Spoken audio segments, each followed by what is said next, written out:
Welcome again to American Zarathustra. This is a very special end of the year party show. I'm having a bunch of my friends and former guests on American Zarathustra from this year, 2021, joining me just to kind of have a close out of the year, do our sort of reflections on what we've accomplished this year, and then talk a little bit about our goals and reflections on next year, what we're going to be doing. So let me just introduce our guests here, my good friend and co-host with Imperium Art, the host of Conversations with the Wind, Nullis. How are you, sir?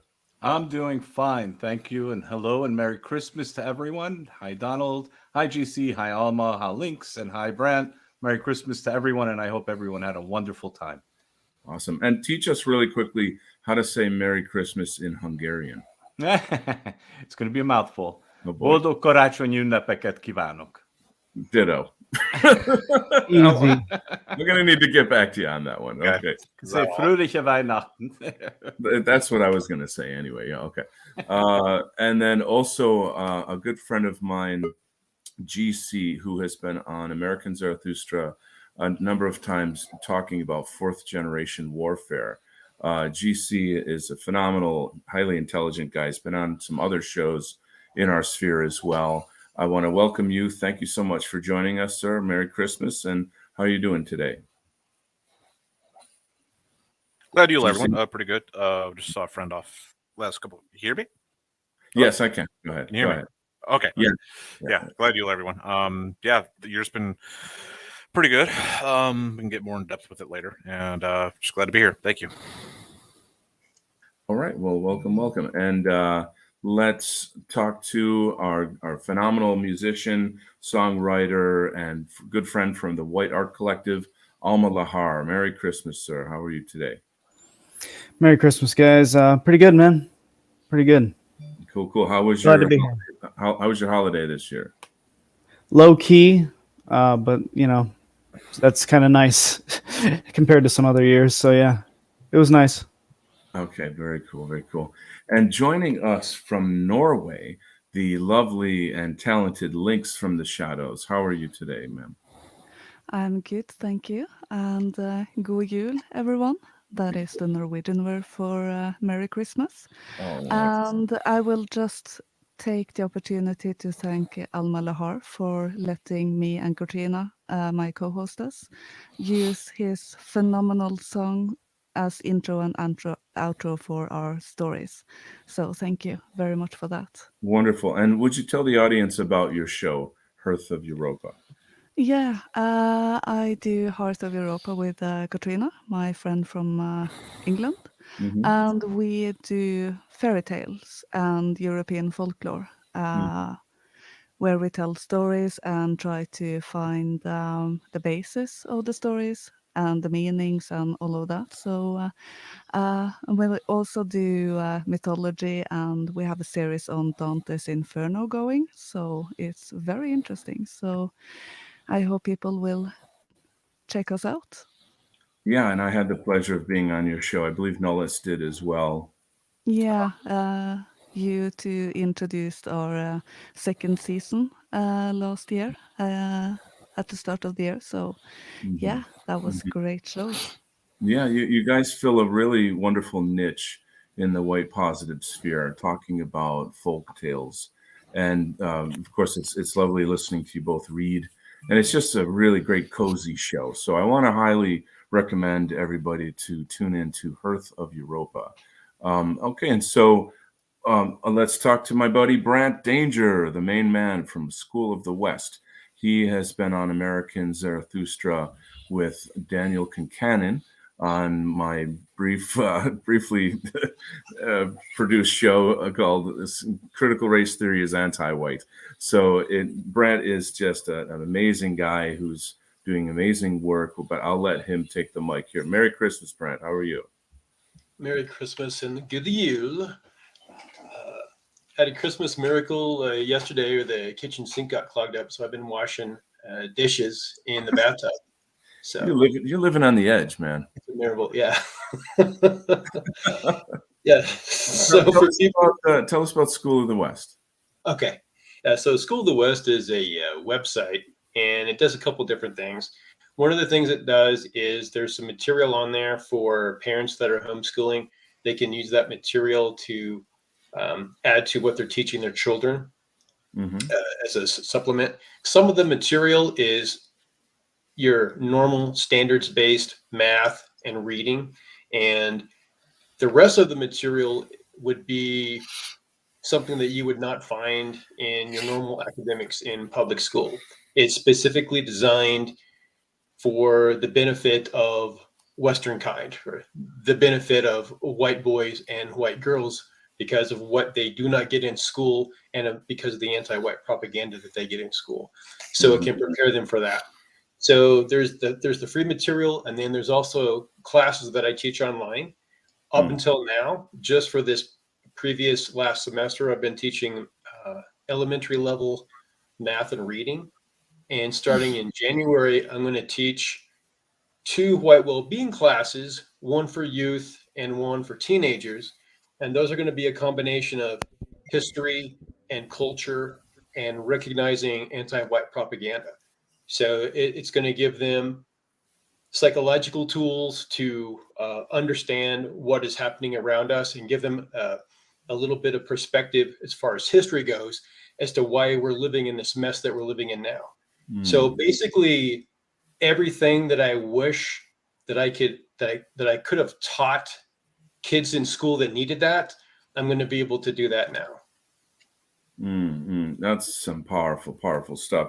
And if everyone, I urge you to go check out his website as well. I'll be putting that in the show notes as well. Highly produced material. It's beautifully done.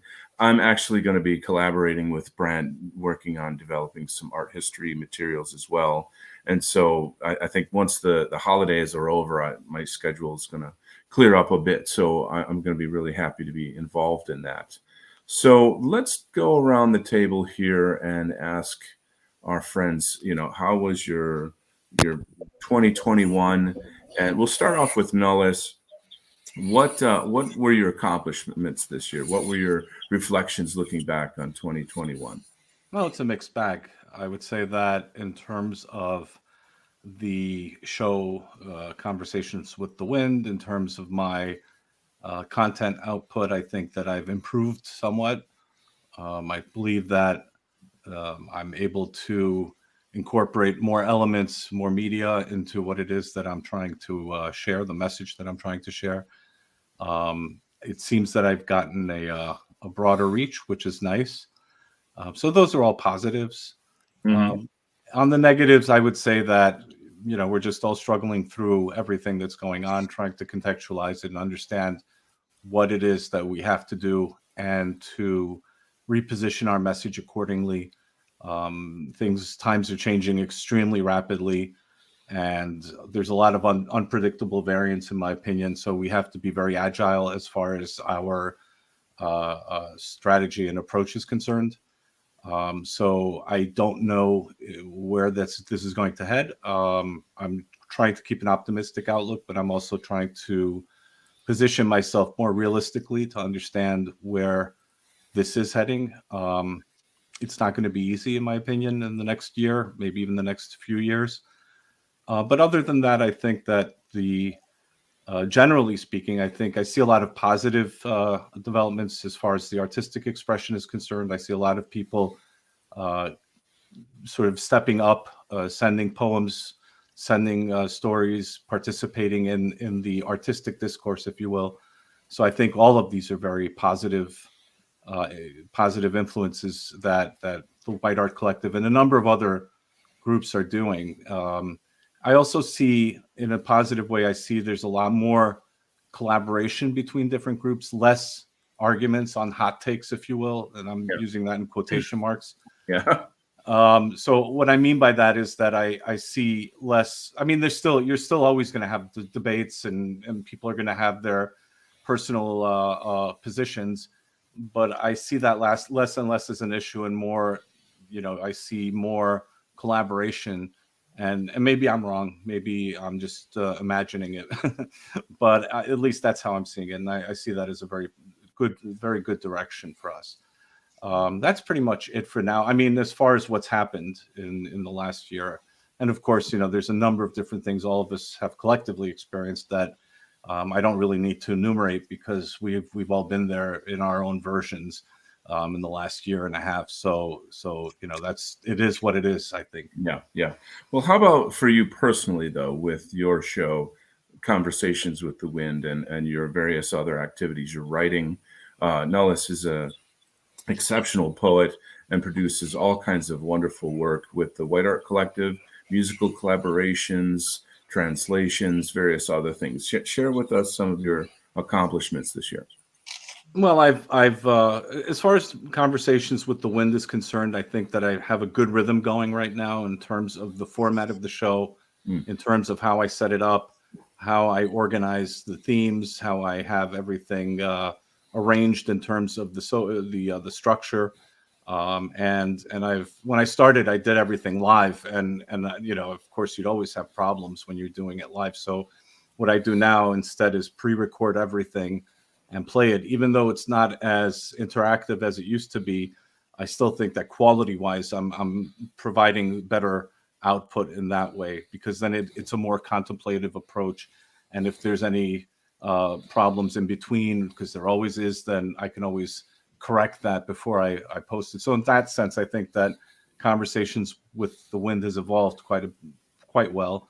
As far as my own writing is concerned, I'm not as happy with myself, to be honest with you, as far as what I wanted to achieve. I wanted to write a lot more than I did. Yeah. But life always gets in the way. So Yeah. there's always a reason or an excuse not to do something. So I'm trying to avoid that. But there's a number of projects that I've had to shelve because of various constraints. Sure. And I'm hoping that I can overcome those obstacles so that in the next year, in the coming year, I can achieve those goals. I'd like to finish a play that I'm working on. I'd like to write an artistic manifesto. I know that sounds very ambitious and hoity-toity, but well, we're very hoity-toity around here. So but I'd like to write one. I'm working on it actually now, and I'd like to write more short stories. Cool. And more poems, and I'd like to really incorporate more elements of my and incidentally, I've in terms of my poetic output, I've also experimented now recently with different styles. I'm not sure if any of you are familiar with the Passage Prize contest. That's that will be, I think its deadline is January 1. And you could submit poems, art, music, and what have you. So I submitted 3 poems, and all 3 of those poems were written in more modernist imagist style, which is somewhat different than what I've done before. So I'm challenging myself artistically, trying to at least, and we'll see how it goes. Awesome sauce. That's great. We'll tell you what, since we've got our buddy Jack White backstage, why don't I bring him on? We'll Nellis will join us again a little bit later. And we'll do a quick intro with Jack, and then we'll move on to GC and his reflections. All right, I'll be back. Mm-hmm. Okay, buddy. Okay. Jack White, how are you, my man? Hello, friends. Good to be here. Thanks for having me on. Happy Christmas, to you all. Yes, thank you so much for your patience there. Jack White is one of the greatest banjo playing son of a bitches you'll ever. That's right.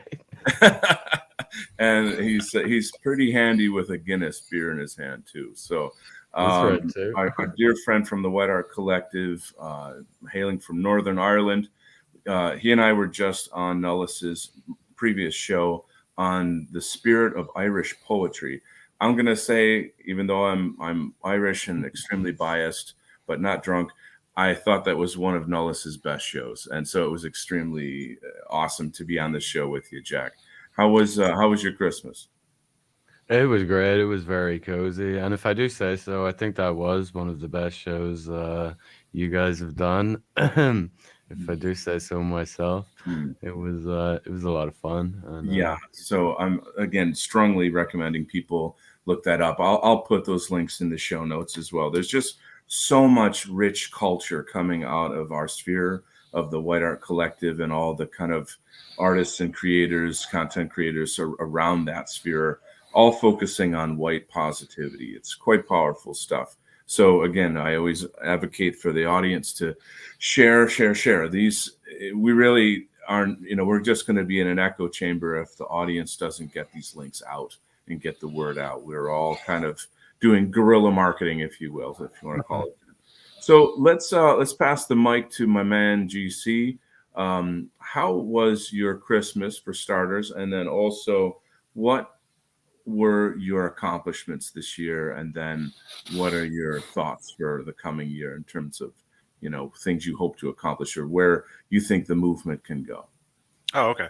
Well, my Christmas was good. Spent it with family, and nothing really exciting. Just hanging around the family, and I'll try to keep it low key as far as info goes.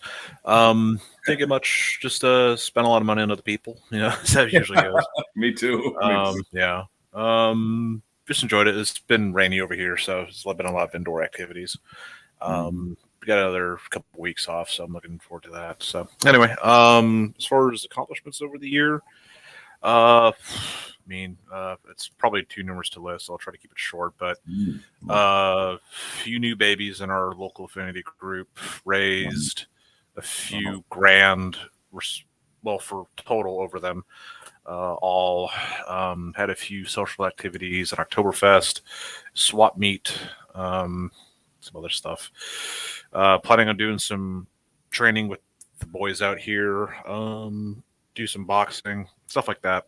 Nice. It's kind of a mixture of active club and I don't know. Take your pick. I mean, it's a book club, a lot of stuff. Just drinking group. So we've been having a lot of sustainment, I guess, over this COVID thing. The social interactions between everyone's been muted, obviously, because this whole thing. But we ourselves have been doing pretty good. We're not letting it affect us that badly. So I mean, it's been good. I mean, we've been growing. We've met new groups, and even as Nullis was saying, that there's been more interconnectivity between the groups, a lot more cross-pollination of ideas, culture, and people. There's been some swaps between groups. So when you say groups, you mean like nationalist groups, men's groups? Yeah, nationalist groups. We've been reaching out to other CivNats, basically, because there's a common thread now with this whole COVID thing for the last few years. And we're trying to locally get in with some of these people to kind of articulate the ideas we want to have heard in these groups and stuff like that. Anyway, but as far as the next year coming, I mean, who the hell knows, man? It's really going to come down to what the Supreme Court says about the legality of this whole thing, because that will either dramatically escalate this whole thing, or de-escalate it, because at a certain point, there's been enough active boots resistance in Europe and in America to really kind of slow this down, I think. I mean, it's been escalating badly over Australia and Austria. But the physical presence in the public space has been felt pretty hard. And I think if there is no legal mechanism for enforcement in the United States, you'll see a domino effect through probably most of the Western world, probably more in the Anglosphere first, and then into the Francosphere, sorry. And you kind of go from there. But I don't know. It really depends. I mean, so right now, just wait and see, I guess. As lame as that sounds, but I don't know. It's a midterm election too. I believe a federal judge knocked down Biden's quote mandate, and that. Okay, so what happened was the Fifth Circuit said it was not legal. The Sixth Circuit picked it up, reaffirmed it, but then they been combining those legal cases together, and then the Sixth Circuit, with that other ruling as a precedent, said, no, we can't have this injunction in place. Go ahead with it. But it has been appealed upward to the Supreme Court, I guess. So we're going to have to wait till they get back from recess in January. Hopefully that's soon. I doubt it'll probably be more like March before we hear anything. So as far as I can tell right now, it's in the next few months going to still be a legal thing, as far as I understand it. But going back to your connecting with all these groups, that's a huge thing. The shows that GC's been on with American Zarathustra is about fourth generation warfare, and a lot of that has to do with us organizing and connecting and networking locally, everybody locally in your IRL, right? So it's good to hear that you've been making headway with that. I certainly have in my life as well. These are kind of dangerous times. We're living in precarious times, but we're going to keep pushing forward, and as Nola says, we will win. So that's a good thing. Any final thoughts before I pass it on to Brent? As far as next year goes, no, I'm just stand by, I guess. Okay, very good. So, Brant Danger, the man who lives up to his name. How are you, sir? I'm groovy, thank you. Groovy, nice. And first off, how was your Christmas? It was pretty good. I would have preferred a blizzard, but we got warm weather and sunshine, so. Okay, you're in a warm climate, am I right? I think. Yeah, I am. Okay. Now, do you come from colder climate, or also yeah. I think I can understand that. I don't think I would do well in a really hot climate. But so what were your accomplishments this year? What are some things you can look back on and feel like you did well? Well, the school finally got up and running during the previous year, so I can't really point to anything other than that. There's a lot of work in the background. It was a few years of planning, and then it was a collective effort from about 25 different people that have helped me along the way over the past year and a half. Wow! So more people keep coming up. Sorry. I'm sorry to cut you off. I was just saying that people don't realize what goes into producing something like School of the West, an online homeschooling course that's white positive. That's an enormous thing. Now, you do a lot of coding as well, am I right? I don't have to do a lot of coding. I just do a tiny bit of that with cascading style sheets. I have to do a little bit of that. Most of what I use is plugins. Okay. So I have to figure out how I'm going to use the plugin. And for what I'm trying to do, nothing exists yet. So I'm still working around with how I want to have memberships and deliver lessons and that type of stuff. So you're pioneering white positive education. That's incredible stuff. Someone's got to do it. Yeah, man, that's awesome.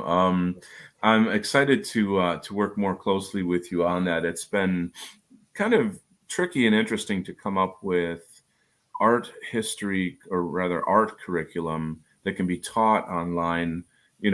So art education is essentially, making art, fine art or what have you, painting, drawing, etc. And then you have art history. And so the history obviously is perhaps easier to teach in that you're observing works of art, learning how to critique them, understanding how it fits into history, how it tells the story of Western kind, etc. So it looks like we're going to focus on that a bit. And it's extremely exciting because there's so much in our history, in our art history, that is extraordinary and amazing. And in the current time, the media is so demoralizing and negative and constantly portrays whites as losers and creeps and just garbage and just blah blah blah. And yet, if you look at the hundreds and hundreds of years of this amazing architecture, music and theater and going on and on, it squashes the modern media like a bug. So it's going to be really cool to work with you on that. Yeah, it's like a dam which is holding back all of this. Yeah, hundreds of years of this creation, and once you open it up, boom, it's going to come out. Mm-hmm. There's so much that it will take several lifetimes if you wanted to actually teach it all, if you wanted to present it all. Oh my God, that's well said. That's very well said. So, what did you do on your website, on your schooling program this year? Like, what have you put out there already? Probably the most important thing, or the biggest difference, was incorporation of live lessons, which means that people can sign up for a nominal fee for a year's time, and I get in touch with the parents. We meet a few times. We talk about what age are your kids? Have they homeschooled before? What are you wanting them to get out of that? How fast do you want them to go through it? I'm going to try and keep them up to speed with state standards for reading and writing and math. Some kids go faster, some kids go slower. So I've been doing that over the past year. And then, like I said, I'll add to that starting in January for 4 months. I'll teach white well-being classes. So this curriculum that I'm coming up with is a mix of what I learned while I was a teacher in public school and saw what was withheld, and what I've learned from history, which has been withheld, and what I've learned from Jason Kuna for the psychology for white well-being, and just culture, art, etc. Plus people who have specialties in different areas which have contributed work. And then I put all that together and I figure out what's the most important things that I want to teach. How can I do that with a limited number of classes, hour at a time, stretch that out over 4 weeks. And then how do I give assessments for that so I can check to make sure they're learning as we go along? Wow. So it doesn't sound like much, but for people that have been teachers, if you understand how much work it is to put all of that together, get that all planned out week by week, it's a lot of work. But fortunately, that's what I'm trained to do. So I better do it. Awesome sauce. Let me quickly, I don't know if GC can just check the private chat for a minute. I've got another guest in the backstage here, and I'm trying to rotate people in and out. If could maybe give us a hand here. Thank you so much for joining us, GC. It's a pleasure having you on, and we'll have to work up our next show on American. Yeah, I'll talk to you guys later. Have a good one. All right. God bless. Take care. Bye. All right. Let me quickly add my man here. Welcome to Full Moon Ancestry on American Zarathustra end of the year party. Rock on, my man. Full Moon Ancestry. It's great to have you. Thank you so much for inviting me. I hope everyone had a Merry Christmas, a good Yule. Hello to everyone here in the chat, Donald and my Irish brother, Jack White, and Links in the Shadow for putting up with me on these streams. And hello to Brant and Alma. Great to see you, and thanks so much for inviting me. It's really, really such an amazing pleasure to be in the company of all these phenomenal people. Full Moon Ancestry has a book coming out soon. I had the pleasure to do a little bit of illustration for him. We're just so happy to have you here. Could you tell us just a little bit about the book real quick? Sure. The book's called Hindsight is Always 20, A Year in the Life of a Wanderer and a Dissident. I was writing articles from December of 2019 all the way up until the spring of this year. And I was chronicling all my adventures, travels, mistakes, some successes, while also detailing the events that were going on and current events around the world. And I put my own spin on things. This book is not just a chronicle of the times. It's a history book. It's a travel log, a little bit of philosophy in there.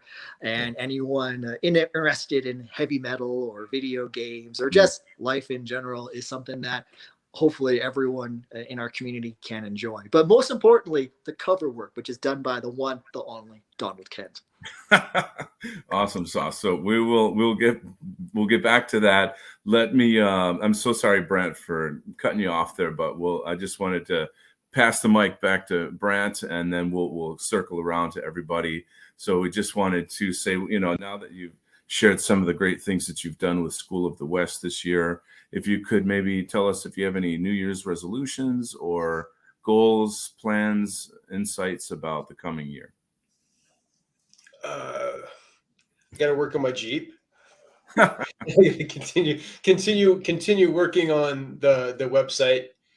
I think that the work that I have lined up for myself right now is big enough. I guess also I should add to that, get work done that's been piled up for 3 or 4 months, because people have given me information to put on the website, and they ask me once in a while, "Where is it, Brant?" And I said, "Oh, I'm busy." So anyway, I got to be even more resolute and taking a little bit more time and working just a little bit every day, just slowly piecing the things on there. And also, we wanted to make fun of Full Moon Ancestry's hair, the long hair. Oh, Jesus. Yeah, he's growing it back in now. It takes a long time to grow your hair. It's like a big project. But anyway, yeah. Well, that's awesome. It's good to see that you're doing the work you're doing, Brent. It's very, very essential. So, and I love your sense of humor. It just helps us get through. We got to joke around and we got to get through this stuff, man. Tough times. So let's try to laugh a little bit. We can't just depend on alcohol. You know what I mean? No. All right. So let's swing over to our darling Links in the Shadows from Norway. It's just such a pleasure to have you here. How was your year, Links? What accomplishments are you proud of, and what are your reflections on the past year? Well, thank you for having me on. I think the best way of describing the last year has been a pressure cooker. Oh boy! Wow. Okay. I mean, with the society in general, Sure. but certainly in many ways for myself as well. But also synchronicities. So I think the most important thing I learned last year, this past year, has been to remember to breathe. Interesting. Yeah. With very tight restrictions and everything, I got to the point where I just felt completely claustrophobic. I couldn't breathe and all of that. And for some weird reason, YouTube found out that they would recommend a yoga channel to me. So I checked it out and I managed to breathe again. Oh, yoga. You're doing yoga, you say? Yeah, I do. Oh, great. Or I'm trying to get into a daily habit. Excellent. I actually I do Chinese yoga. It's called Qigong, and it's extremely helpful. It's different from Indian yoga, but they're very, very healthy and they're related. Yeah, I wanted to learn Tai Chi for many years. I just never got around to do it. And also Qigong. Yeah. I have somewhat background in traditional Chinese medicine, so Oh, nice. Wow, even cool. that's many years ago now, but I do try to keep some of the principles alive in my life. So, but they can be buried for times, and then you get reminders like YouTube recommendations and stuff like that. So, Yeah.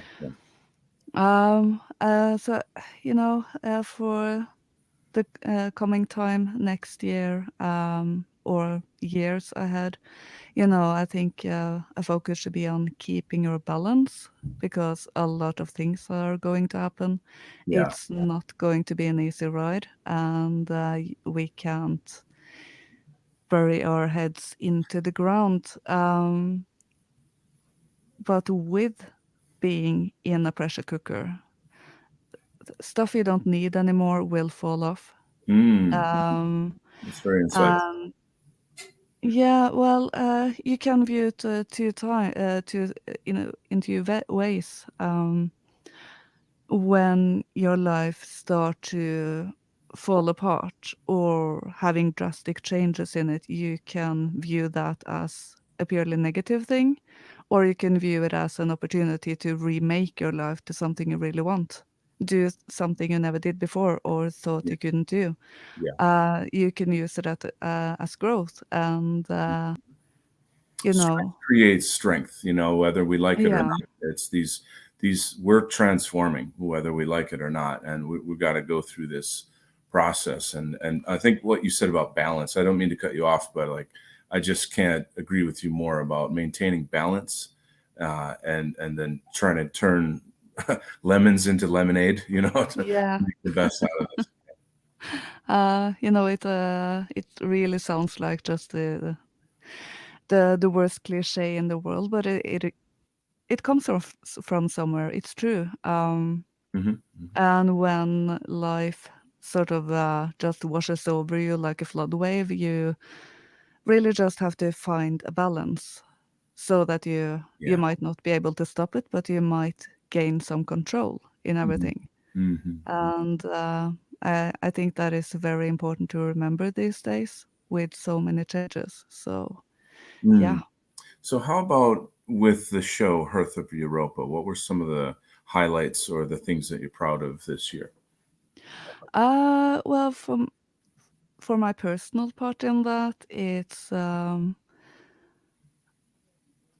my development as a narrator.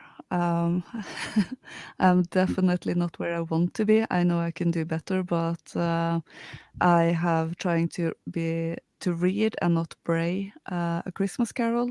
Okay. Had a bit of a voice fail, so Oh I no. sounded more like a goat or something. Um, and I did it last year as well, and I checked back to some of the old recordings of that, and yeah, I've had progress.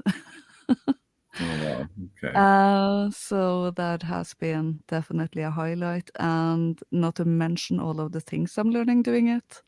There's so much in our history and our culture that can be really insightful if you decide to stop and take a proper look at it and not just view it very superficially.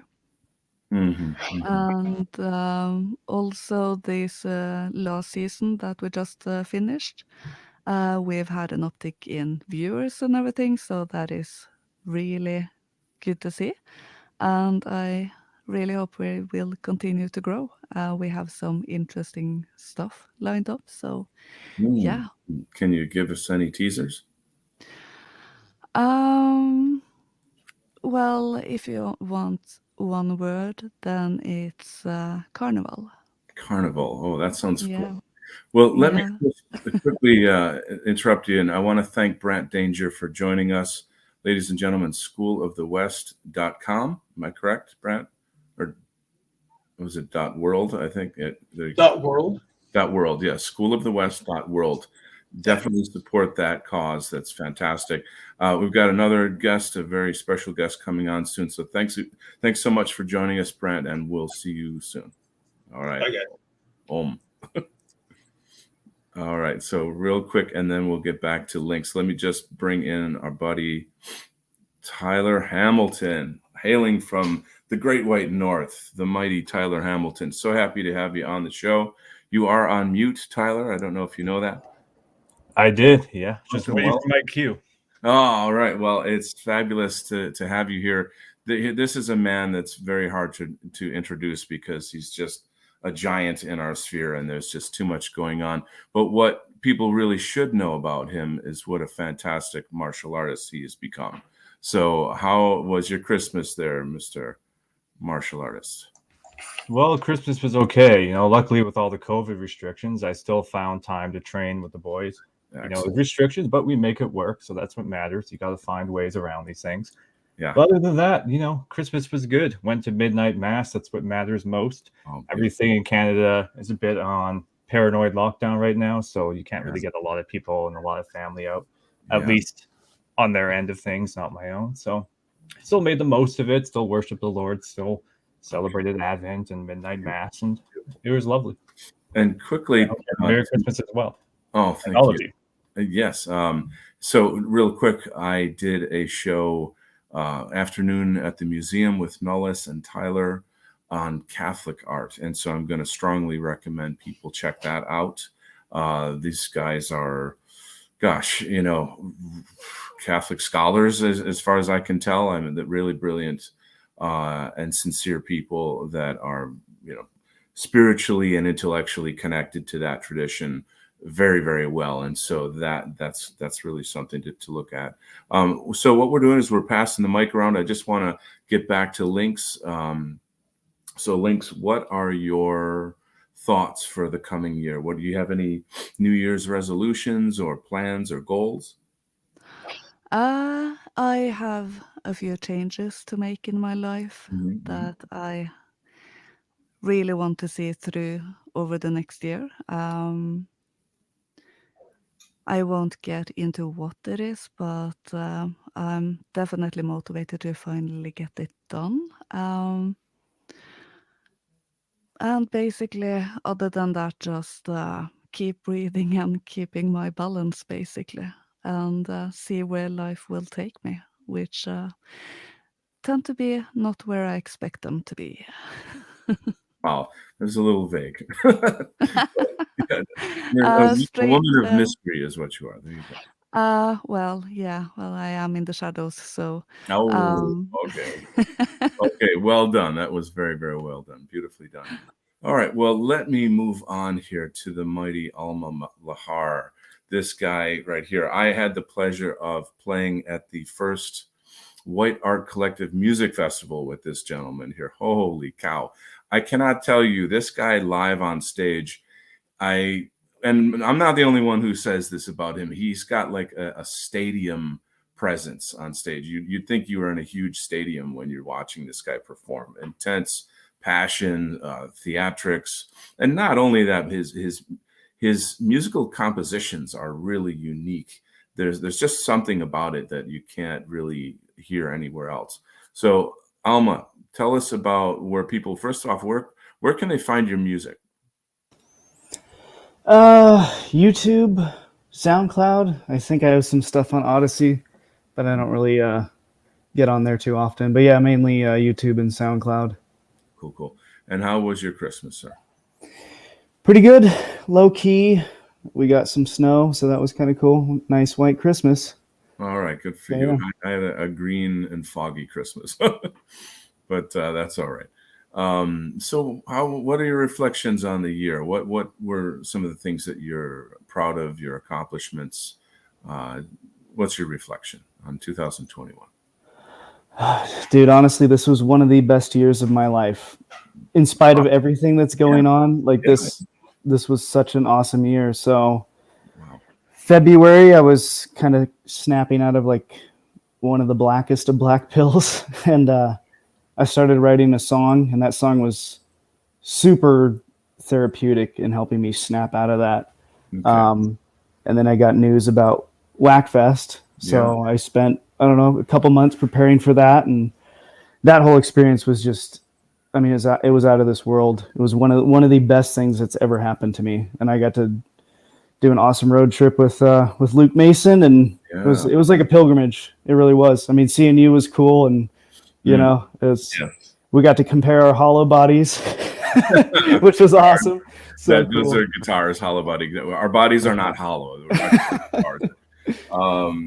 Yeah, dude. I mean, seeing each other in real life and being able to talk and laugh and play. I mean, just intense stuff. That was certainly one of the greatest accomplishments of my year, of course. So I share that with you tremendously. I'm so happy to hear about this transition. I mean, we had talked about this a little bit in the past, that, you know, you kind of came out of this darker place, and then with the White Art Collective, it seems like you've just exploded. Like you've turned into, like, it's all these great things have happened to you. Can you expand on that a little bit? Yeah, I mean, a lot of it is the people I've met in WAC and the inspiration I've got from other artists in this community. A lot of it's Jason, you know, over at No White Guilt. I finished Born Guilty about right in February, I think, and that was, a lot of things started clicking when I finished that book. It was kind of a culmination of things from all these white positive communities. But then also with I'm not going to use the C word because I don't want your channel to get banned, but with all these influenza restrictions and all that stuff that's going on, you know, it's left me with like no choice. You know what I mean? I have to break myself away from all that stuff. Yeah. So in a way, like the worse things get in that respect, I feel like it's easier for me to become who I am, I guess. So in response to that, but another thing, I mean, after Whackfest, I was out of work for like 4 months, which was nice and conveniently during the summertime. That was great. So I spent a lot of time camping and hiking. I was out in nature a lot. I did some wilderness camping trips by myself, which was really nice. And then spent a lot of time at the gym and a lot of time writing music. I accomplished a lot musically this year, big time. That's fantastic, man. Wow, it sounds like you had a good year. I don't want to say I hate to say this, but in a weird way, the harder and worse things get in the world, the better my life has been. Like my freelance business, my art business has gone off the rails. Like it's going fantastic, and things are going really well. Meanwhile, the world is falling apart around me. And I'm like, it's just so bizarre. So I kind of relate in a weird way. So what are your do you have any sort of goals or New Year's what do you call those, your plans for the coming year, and with your music, or any challenges that you're expecting as we go forward? Yeah, taking that 4 months off of work I've never really done that before. That's the longest I've been out of work, like since I entered the workforce at like 16. And so being back, it's really made me realize how much I want to break away from this system and not be dependent on it anymore. Right. I don't want to wage slave anymore. That's all it comes down to. I want to try to find ways to be more independent and self-sustaining, I guess. Sure. My God, yeah. Musically, I'm like 2 months behind because I've been back to work, and it's consumed like all my time. But I'm still working on another collab with Candro, and the last one we did, dude, like his music is so I love his music. I know. I've really found a niche working with him. So I think you two really should be a solid item. Like Candro is one of the musicians in the White Art Collective. Essentially, he's sort of like a one-man band with his vocals and his bass guitar. And it's so unique and so beautiful and profound that it matches up amazingly with you and what you do. So I just can't wait to see what you guys come up with. Yeah, I'm really excited. I have the vocal melody written. I'm having writer's block as far as lyrics. I know what the subject's going to be about. I just my mind's been unfortunately just absorbed with work. So, but I don't know. Heading into 2022, I want to continue to grow musically and creatively. And I hope there's another Whack Fest this year. I would kill to go to another one, man. I know, dude. Nullis is saying we need to tour Europe. Do a Whack European tour. And bring on everybody. Maybe we could smuggle onto some Freightliner and get over there somehow to bypass the restrictions. Right, I know. That whole thing started me insane. But I heard dinghies. I heard dinghies is the way to go for that. Oh, dinghies. Okay. Well. Yeah. Oh, right. You don't need anything when you have a dinghy. Then you can just go where you want. Yeah, like like the people from Africa that come in on dinghies all the time, just crash the beach, and like run in, and just expect like free money and stuff. Yeah, have a beach party. There you go. Beach party. That'll be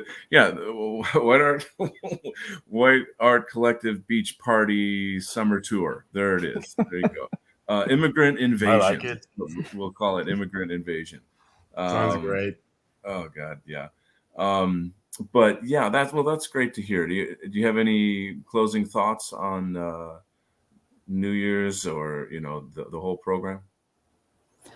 No, it's nice. I mean, thank you for putting this together. I mean, I've been kind of detached from the community lately. Just, I don't know. Holidays have been busy. I've had a lot of friends in town. Mm-hmm. Some people I'm never going to see again. Some people that I know that are literally like, they're bailing. They're getting the hell out of the country and they're never coming back. So it's been a really busy couple of months. So I've unfortunately haven't been as involved with the community as I want to be. So I thank you for putting this together today. So, but yeah, I mean, I don't know. I just want to make 2022 as good or better than 2021. This year's been so good. So, and a quick hats off to our buddy Luke Mason, who couldn't make it. He's actually teaching Kung Fu tonight, so he couldn't, but he wanted to make it badly. So we'll quick tip the hat to him. So let's pass the mic to our main man in Northern Ireland, Jack White. How are you, sir? Yeah, I'm pretty good. It's lovely to be here.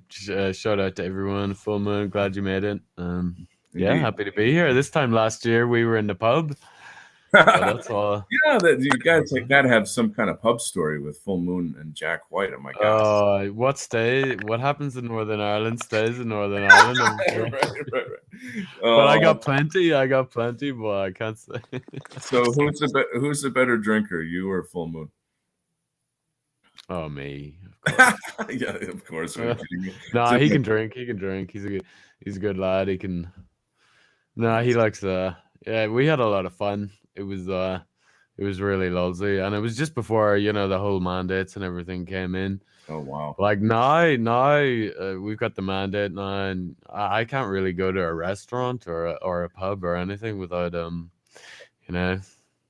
That's insane. a passport or whatever. And this is Northern Ireland. You'd think we'd be behind the curve, but yeah, but we're not. We've got to get that rebellious spirit going again. That revolutionary spirit. We do, or we do need to get that. Yeah. It's terrible. Yeah, I think it's going to be forced out of us pretty soon. To be honest, I hope so. I hope so. Yeah. I mean, no. I hope the spirit rises. Obviously, yeah. In the best possible way. Yeah. Absolutely. Yeah, and also it will. But it will. Like Noah says, we will win. You just gotta. Repeat that mantra. We will win. We will. Like I'm black pilled as hell. I came on here so you guys could cheer me up. Like Al-Malahar says, this is the best year. He says this is the best year that's ever happened. Like laughing my ass off. Okay. Well, I don't know why. I'm happy to be here. I kind of relate though that just because I think all of us artistically have exploded. We're just growing and that feels fantastic. Something about the White Art Collective and the whole community, the community around us, all the content producers, we're all deeply involved in fighting for our cause, supporting each other. I'm really strongly with Nullis on the idea of back off on the infighting stuff. Let's find the things that we need to work together on and such. So now you did have a hand injury though. What's the status of your hand right now?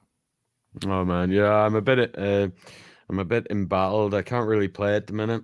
It's mending, but tendon injuries, it's not really a joke. Like, you might end up having to I don't know. I'm still in a splint, but I'm gonna get out of that hopefully in a week. Yeah.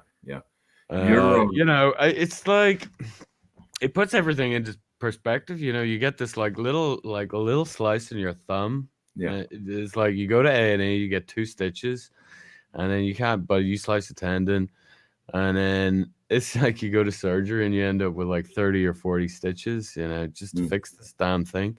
Yeah, and yeah, it's just shit happens. It's I can't play the banjo until this damn thing sort of heals or whatever is what it is. I want to share something with you. Years ago, when I was at Shaolin Temple, I broke my knee, and I did it at doing kung fu, and I had severe. I had to have surgery. I had severe tendon issue with that, and I had. Do you know what chondroitin is? Chondroitin is a kind of it's like shark cartilage, basically. I took 9 chondroitin pills a day for 6 months, and my cartilage grew back. So I'm telling you, it worked for me, and I dance like a fiend now. So hey, well, that's why I came here. We Europeans tend to be pretty pessimistic. Like me and Lynx probably are oh god, the world's gonna end. I came here, I kind of came here to get the American optimism. Yeah, rah, let's do it. You guys are always yeah, we're gonna win. We're gonna win. Well, we are, and we're going to do it together. And I mean, we in America look to you in Europe as the foundation. You're our kind of our mothers and fathers, our grandparents, and we look to you, for our spiritual roots. So it's a beautiful kind of symbiotic relationship, I suppose. So hell, maybe I'll even take up yoga or something. I don't know. Excellent. Not the beer drinking kind though. Hopefully, just Is there Is there such a thing? Because I'll There's a never. joke about that somewhere. Somebody probably knows in the chat what the joke is like. But anyway, there's like a T-shirt of like yoga positions, and they're basically positions of people who are drunk and passed out and stuff like that. But anyway, what are you going to do with your music then this coming year? Do you think you'll be collaborating with anyone? I mean, I'm just thinking like if you have difficulty playing an instrument, would you maybe like find a new way to produce something, or is there any other kind of? Would you be writing poetry? I've been trying to write like I've actually taken up poetry. Like Nullis has been giving me a wee helping hand here and there as well. Yeah, I don't know what I did. Like I don't write like constantly anyway. Like it's like for me it needs to, you know, sort of boil along, and then it sort of percolates, and then it comes in like a sort of burst of, you know. That's just how it's always worked for me. I know. Other people are like, you know, I used to have this conversation with Hearth, and she was always like, you know, it's like a muscle. You just keep doing it, and it's like, that's just not really how it is for me anyway. So, you know, shit happens. Like I can't play the banjo right now, but yeah, I'll be back whenever I'm back. I don't really constantly write anyway, so it is what it is. Like, well, I think that like I would love to hear what you could do with, you know, your poetry more. Honestly, if I'm gonna become a great poet like Nullis. That's my ambition. That's my New Year's resolution. Beautiful. And you know, there's so many publishers in our sphere that I can easily hook you up with, you know. And I also know a few. I know this guy who does great illustrations for your poetry book that you're going to publish. Anyway, so what are your New Year's resolutions? I'm a bit black-pilled this year. I'm not gonna lie. Like maybe it's because I'm European, but I just saw everything sort of go downhill like since like about January when they started the purges, and then the you know, the mandates and all this stuff. I think we're sort of going underground, really. So my my New Year's resolution and for the new year and everything is just get my thumb working again, and I'm pretty close to 1,000 subs on YouTube. It's taken me like 2 years, 2 years since I got banned. Like I got banned from YouTube like just before Christmas. 2 years. The Whack channel went at the same time as well.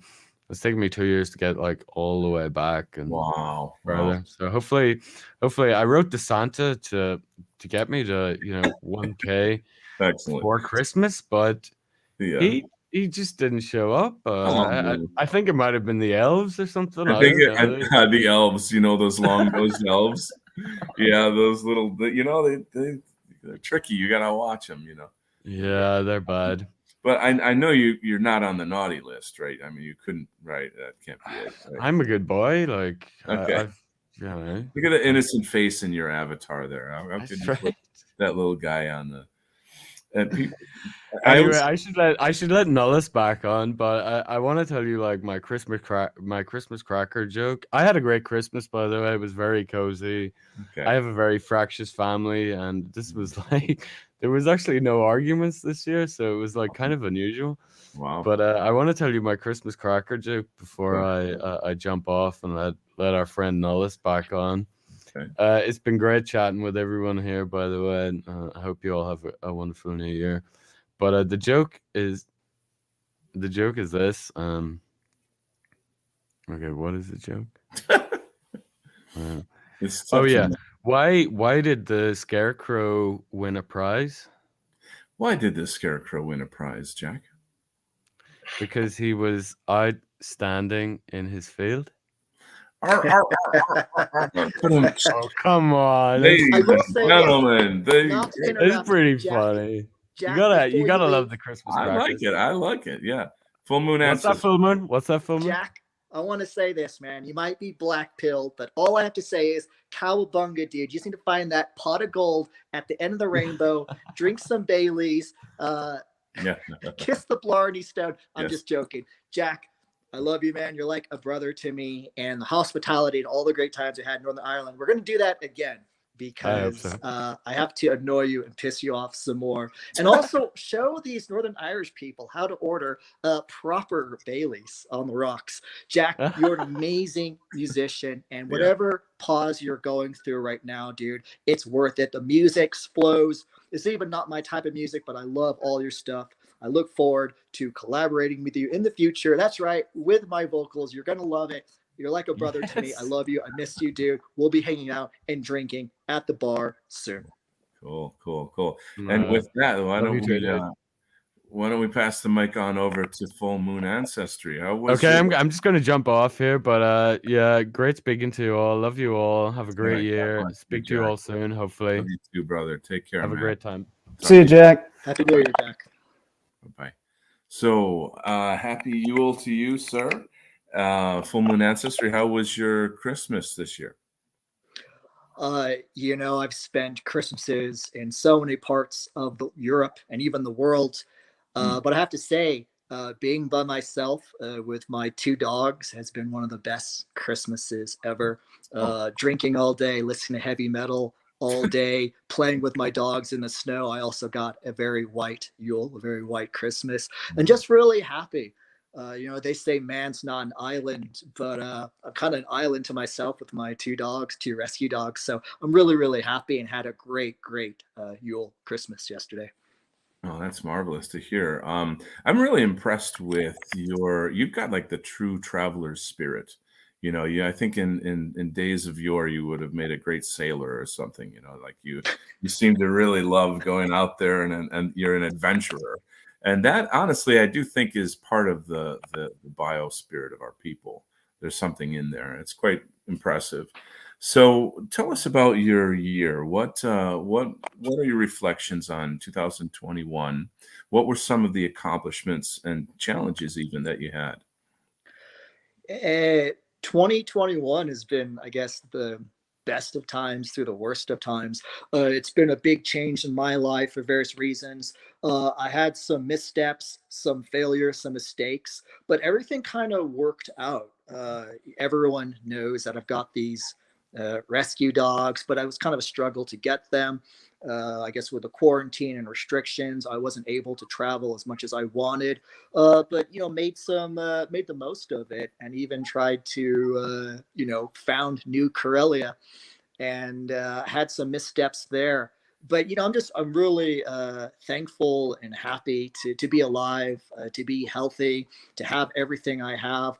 This was a challenging year, but through those challenges, everything kind of worked out or ended up like doing pretty cool, like an episode of The Simpsons. Everything goes back to the normal, the same. And I'm really thankful for everything that kind of happened. That was a challenge, but it all worked out in the end. Wow, that's something. So this was the year that you wrote your first book too, right? Not my first book, the one that I guess would be potentially, distributed or published or whatnot. And I'm excited for it. Donald, I really do appreciate all your help and support and all the great artwork that you've done with it. It's good to be a stereotype. You get the stereotype of like the hermit writer in the woods, with his dog or stuff and forgetting the world. And I guess that's kind of what I'm doing now. And I guess it feels good to be a stereotype. Well, I don't think of you as stereotypical, but I think that it's quite awesome. I think it'll be exciting when the book comes out. Do you know roughly when the book will be published? It was supposed to be out before Christmas, but you never know. I don't want to jinx anything. I guess I'm knock on wood. It'll be out when it's out. Yeah. And, I guess good things come to those that wait. So I guess the more we wait, the better it'll age like fine wine. Like whiskey, because that's what I'll be drinking in a bit. But Donald, I just want to say, thank you so much for all your help and support. And if Nolis is listening, which is Merry Christmas. And I hope you guys have been really supportive of me and the stuff that you're doing, and just inviting me on this show. People say, "Oh, how come you don't go on other people's shows?" Well, they don't invite me, so I don't want to go where I'm not welcome. But I always feel welcome with Donald and Nolis. You guys rock. Oh, well, you truly are, always, always. So that's fabulous. What are your thoughts on the coming year? Do you have any plans, New Year's resolutions? Well, I mean, I lived in the Erzgebirge, so Glück auf to my friends in the southeastern part of Germany. There's a saying, neues Jahr, neues Leben. So new year, new life. Nice. 2022, I'm going to try to make the most of it. Continue writing, getting back to my fictional series, getting back into music. They get like the stereotype. I love stereotypes, right?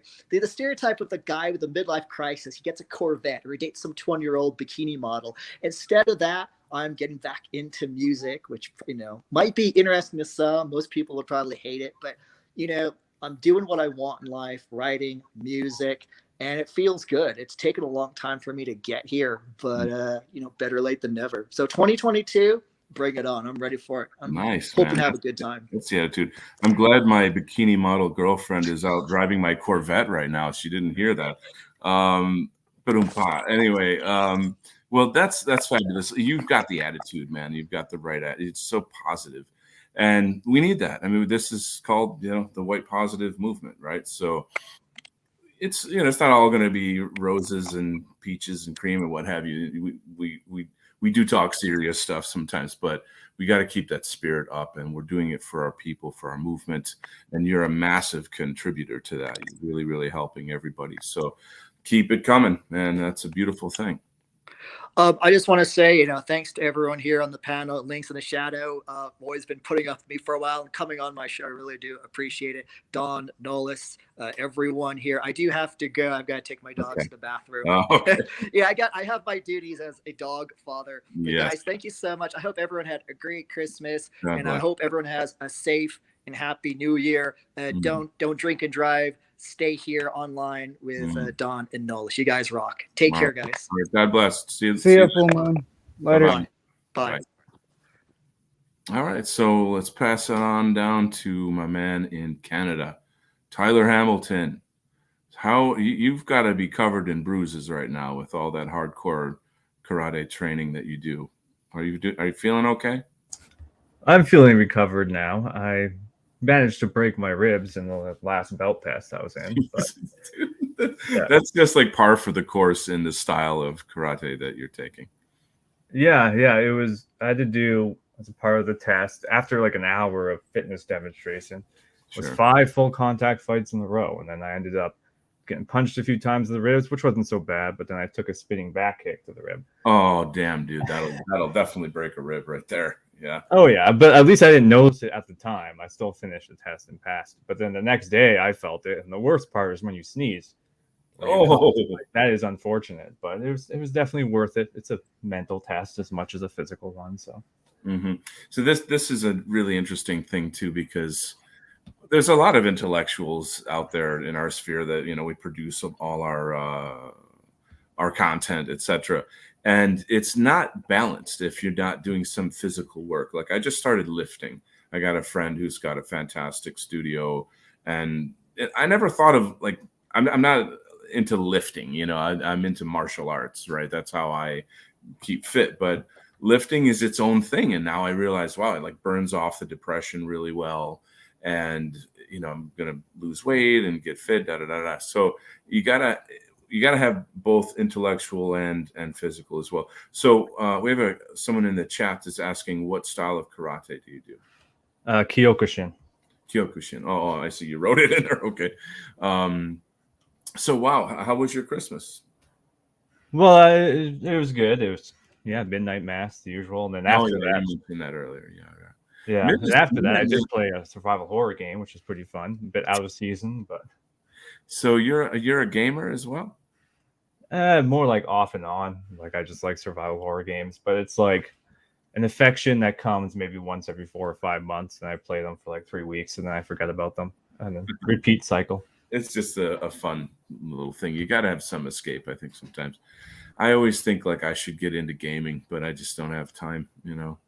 I live vicariously through my son in that way. But so what are your reflections on 2021? What were some of the accomplishments that you made? Well, I would say it's been a year of changes. a lot of good ones and probably not enough change in some areas, I would say. But at least for me personally, the biggest was when I left Radex, and then we started theopolitics, which has allowed us to get out of certain constraints that being in the dissident right, at least in Radix and that kind of sphere, constrains us into, and it allowed us to bring out formerly disparate interests into a more holistic perspective that gets at what I think is the heart of the problems that we actually face. And so those three things would be the work we do in embodied cognition and philosophy of mind, and challenging the dominant dualistic Cartesian strand, which is so inimical to liberalism and so much at its source, along with modernity, and then bringing together the strands in biblical studies we do, like biblical archaeology and history and textual criticism and all this. And then the last strand, of course, would be the theological politics strand. And so when we started theopolitics, it made quite a few waves at the very start, because the very first thing we did was engage in a critique of the so-called myth of religious violence, which is the idea that religion is uniquely responsible for the source of strife in the world. And the case test that we used was on the so-called wars of religion in Europe.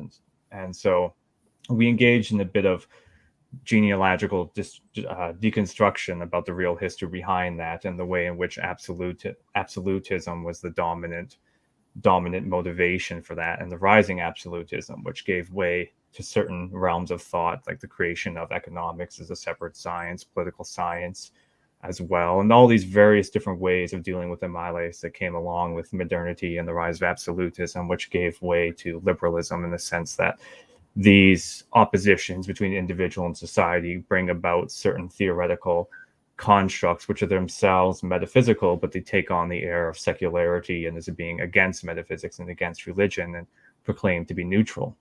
So when we engage in this project, we did make quite a bit of waves with it. On the one hand, on the history of Europe and religious strife and conflict and the motivations behind that, which in many ways, a lot of the more monarchist crowd wasn't really a fan of that. But on the other side, it did change a lot of minds to be thinking more clearly about these sorts of things. And on the other side would be the theoretical genealogy that we've engaged in, mostly through looking at from Hobbes, which would be the obvious case, and then up to Rousseau and the like, but also the less obvious ones. So there are many figures that played a role in justifying and laying down the foundations for modernity, such as de Maistre and de Bonald and Hegel and the likes, and many other figures that many in these circles actually adhere to, like Schmidt, for example, that we've engaged in the reading and genealogical deconstruction about how they actually play a role in propping up the secular and very much gift us these problems that we have today. And so that has definitely shifted a lot of people's perspective about how they think about these sort of things, and the reaction has been overwhelmingly strong, and it's been quite amazing. Because the general dictum, I guess, behind the idea of theopolitics is that any politics which is constrained to purely politics in a formal instrumental sense, like when you ask the question, how do we win this, right? And then you engage in questions like, oh, we need to get into XYZ political institution, or you need to withdraw from the world and create some community. Essentially, we're saying these are the altogether wrong questions, that the motto would be any politics which is purely political is going to be insufficiently radically political. Yeah. So in other words, we've been using this theological critique of modernist ideas in order to actually, in one sense, exceed the postmodernists. And they're actually our next target. We just got through with Hegel, and up next is critiquing Marx. And then after that, we'll be dealing with Deleuze and Nietzsche and all the rest. Who else is on your show? You said we. Oh, yeah. I guess I should assume that people are familiar with it. It's Doris, who was formerly known actually as Fasci Zizek. Wonderful. Wonderful. Yeah, a lot of people have made the connection. It's the same person. But yes, that's Doris. He actually, through some of the readings I gave him, ended up converting. He converted to Orthodoxy, actually. So wow, fascinating. Yeah, so the show is run by a Catholic and an Ortho, but amazing. I have a quick question for you. Have you heard of the American Reformation Front? It's a Catholic fascist party that I understand is a legitimate political party that just started in America. Surprisingly, no. I'm going to have to check into them. I'm actually going to put it on screen really quickly, and I just put. I'll tell you what. I'll toss it in the comments as well, so the audience can have that link. This is something I'm going to be investigating, and I think that people like yourself and Nullis and I have talked about it privately recently. I'm sort of new to them, so I can't say like I know everything about them quite yet, but let me try to figure out how to share screen here in a second here. But yeah, it's even though it says American, I think North American would be fair to say, as far as like, in terms of like the culture and the history. Do you guys see it on the screen there? There it is, American Reformation Front. So I don't mean to cut you off, but I think this is extremely relevant to what you're talking about. Having Theodore Roosevelt, Huey Long, Oswald Mosley, Mary Parker Follett, this is something I think you'd be quite fascinated with, and I'd really like to get your thoughts on their policies. They're not racialist. I think the major break off with the rest of our movement and people who are interested in traditional fascism will be maybe turned off by that, but at the same time, this is a really huge, it's sort of like the elephant in the room, the idea of, fascism for everyone, if you will, that it's not associated in this kind of leftist cartoon caricature of like white supremacy or something like that. It's kind of like cultured thugs thing, it looks like. Again, it's something I'm introducing to you, and I'm new to it myself.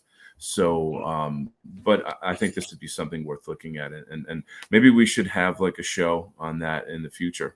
Well, I'd be curious to engage it because like I learned from Mosley and a lot of those other third positionist thinkers. Yeah. But that being said, at the end of the day, I'm quite critical of any form of something that comes from Hegelianism, and then classical fascism that makes its way through Giovanni Gentile, and so that model of the mind and metaphysic is one that I outright reject.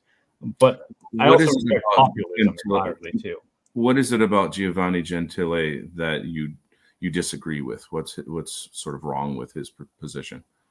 Well, that could be a whole show in itself. But I mean, like the general, his arguments stem from Hegelianism, and he puts it in a different actualist direction. But that being said, it still comes from the same German idealism, which I generally think to be lacking philosophically. And the reason for that is Hegel largely posits an absolute subject that's hidden behind a dialectical meta-narrative that he offers us. So, for example, if you give the classic master and slave dialectic, there still has to be some form of Cartesian subject lurking in there, because once you have this realization of freedom that the slave comes to, it has to come from some ineffable point of the subject, right?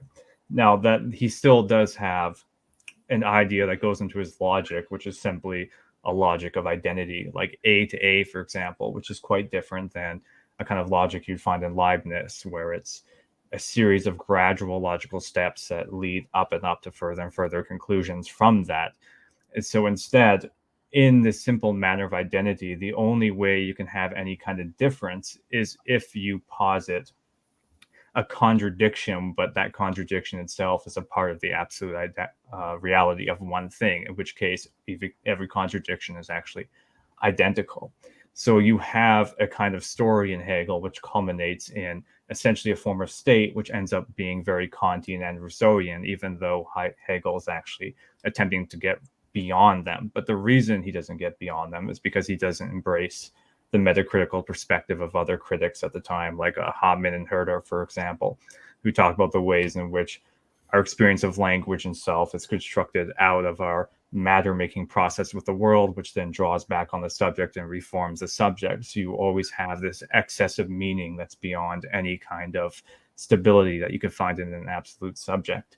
And so I simply reject idealism along phenomenological grounds. And then Gentili picks that up and he kind of radicalizes that absolute subject in Hegel to its full conclusion. In that sense, I reject it as modernist and very much a part of the same problem that we're attempting to overcome. What are your thoughts on Oswald Mosley? Or I don't know how well you know his writings or anything. I actually rather like his writings quite a bit. I mean, he's not like Gentili, right? He's not arguing from that kind of perspective. No.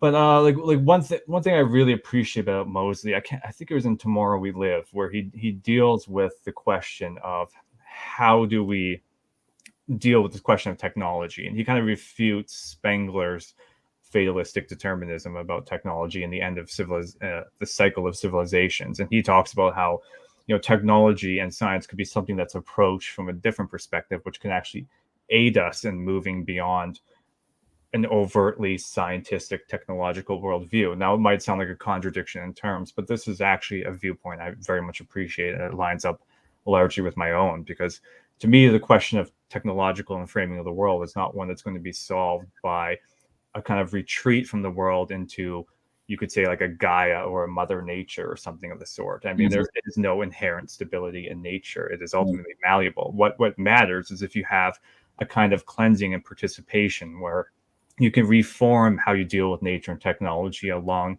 ritual, or you could say initiative lines, or I'd rather just go with the Catholic answer on that. So essentially, there's how you deal with that is the main question is dealing with the instrumental formal view of rationality and of the secular world. And so any kind of like Kaczynski thing is not going to do. And Mosley gets at this with his solutions that he offers in that text. I actually appreciated it very much. It doesn't fall into either extreme where we simply go along with scientific extremes, or we go along with some kind of withdrawal into a Gaia view or whatever. He takes the problem and he says, okay, it's how we approach it. It's what kind of form of life that we go along with it. And I very much appreciated that. And the other side of things is he kind of gets at a lot of, he doesn't explicitly say it, but a lot of medieval corporatist economics, the guild system and the like, which I think goes along with what we do on theopolitics when we talk about having a theological view of, say, the sacred and the market, for example, that we could reform how we deal with these kinds of relations, but only insofar as we take a primarily theological line, which it ties to what I was going to say before we got to this subject to wrap it up. It's completely turned into a different show. Yeah, that's great. I don't want to take everybody's time. No, I'll say it this way. You're the last. You're the last in line, actually. So you're golden. Don't worry. Oh well, I got you guys all day. You're stuck. Man. Yeah, I don't know. No, you know what? Josh Neal was supposed to join us. He had tech issues tonight, so we're all really upset about that. But let's all just send a Merry Christmas to our dear friend Josh Neal. But anyway, I don't mean to cut you off, Tyler. Yeah, I was just saying, to bring it back around where I was getting at before we got onto this American Reformation front. I guess the populism aspect, by the way, is another thing I'd wave off entirely. But you don't agree with populism, is what you're saying? Oh, not at all. Okay. No. So for me, it's the crux of this particular party is the racial issue, because when you do check out the site, eventually they completely deny the science of race and race realism. And this gets into some difficult waters in terms of, like, honestly, about Catholics and Christianity, in the sense that it's deracinated, the idea that it's kind of seeing, it just takes race out of the equation. And I feel like I know my own answers and thoughts on those topics, but I'm more interested in how can we take something like this as a movement and use it to move forward? How can we gain power? And is it, I think that, as Nullis has said, and maybe Nullis would want to come in at some point on this topic and say, like, Christianity is deeply rooted and essential to the European identity and history and all these various things. So I don't know. I'm just sort of on the fence on the topic. I feel like you can't deny the racial reality of what we're living in. But at the same time, I feel like maybe the sort of the white positive movement or white identitarian movement is too focused on race. We don't have any answers for, well, what are we going to do with the non-whites that we live with? You know, people who have been here for generations. I'm not talking about immigrants. You know what I'm saying? So these are, I'm opening a massive can of worms here. But Nullis, did you want to jump in a little bit here? Remember we had this conversation? Well, yeah, we talked about quite a bit, and this is a very complex topic and Tyler addressed everything from the philosophical point of view, in my opinion, correctly. What I would add here are various elements, or let's just say 4 words or 3 words came to my mind while I was listening to not just what Tyler was saying, but what you were also saying, Donald. The words roles, layers, and relatability come to mind. And when I'm talking about roles, then the way I see it is that you have various roles that people are playing within our spheres. You'll have the philosophical perspective, understanding the underlying issues, understanding the structure that we require in order for us to move forward.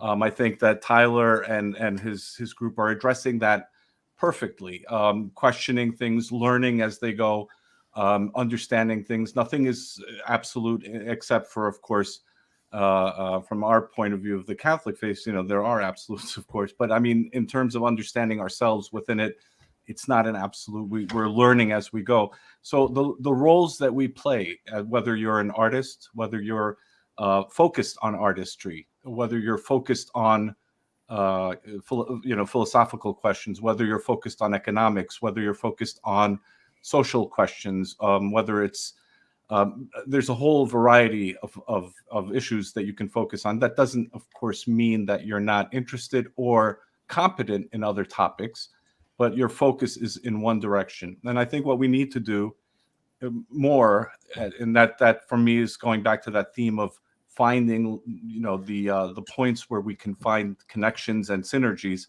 is to allow those who are focused on those particular areas to do their magic, to do what is right. And we can then use that to learn from each other. Are we going to change the system tomorrow? No. Are we, there's a lot that needs to happen pragmatically before we can achieve any of these philosophical goals. That does not mean that we shouldn't pursue the philosophical questions. And this is extremely important to understand.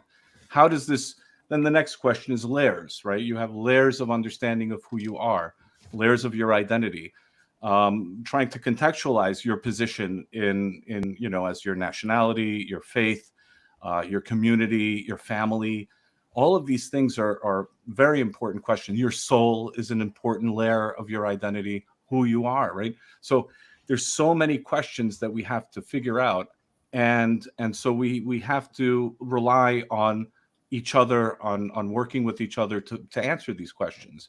Do all the economic questions make sense? Some do, some maybe not. And then we have to figure it out and how it works out. So that's where a philosophical perspective can work with an economic perspective and find that synergy, perhaps. I'm not as familiar with this group, but I'm looking at it and I'm also trying to study it to understand what it is that they're representing. But in general, and then relatability. And I think this is a key issue that we have to really focus on. And this relates to everything. We have to address the message in a way that people can relate to the message. I don't care about the optics talk anymore. I mean, the optics conversation for me is redundant.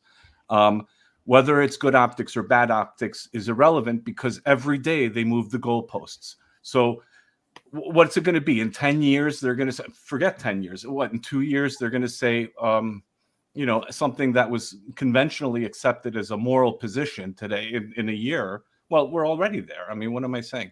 We're already there. You can't even say that marriage is between a man and a woman without facing any kind of backlash. Yeah. So So, the optics issue for me is an irrelevant point because they're always moving the goalpost. However, the issue for me is more relatability. So, and that's a cultural question. So, does a certain question fit within a norm of a of a specific cultural milieu? And that's what you have to really figure out. Is it good to talk, for example, about the working class? Yes, we have to address the blue collar man's interests, but at the same time, you also want to address the needs and interests of the middle or the upper middle class guys, because you need to address both of these different groups. But it goes beyond social class. You could talk about different cultures. What's relatable in Poland is not relatable in the United States or Italy or France, and so on. So you have to really target your message accordingly and understand it accordingly. So you can't criticize it by saying, well, I believe in this absolute truth. This is how I want to do it. Well, it doesn't work in Poland, for example, or it doesn't work in Hungary, or it doesn't work in France. So you have to adjust that message so that the people there can relate to that message. Anyway, I'm going off on a tangent, but that's kind of really where we're at with this, relating to the conversation that you and I had, Donald.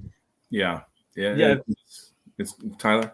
I was gonna, if I may interject here on this, focusing on the man on the street, or how Italian workers did in the factories and what kind of changes those brought about. I mean, there's a lot of things I could say about this. On one hand, talking about various economic policies that worked for them is perfectly fine. There's things I would take from that. That's not really what's at issue here. Like, for example, like this, if this anti-dualist, anti-German idealist debate just runs time off the clock. I mean, you got to remember, we're talking about Gentili here and the early third positionist movements, which actually all engage in the kind of talk I'm talking about, actually.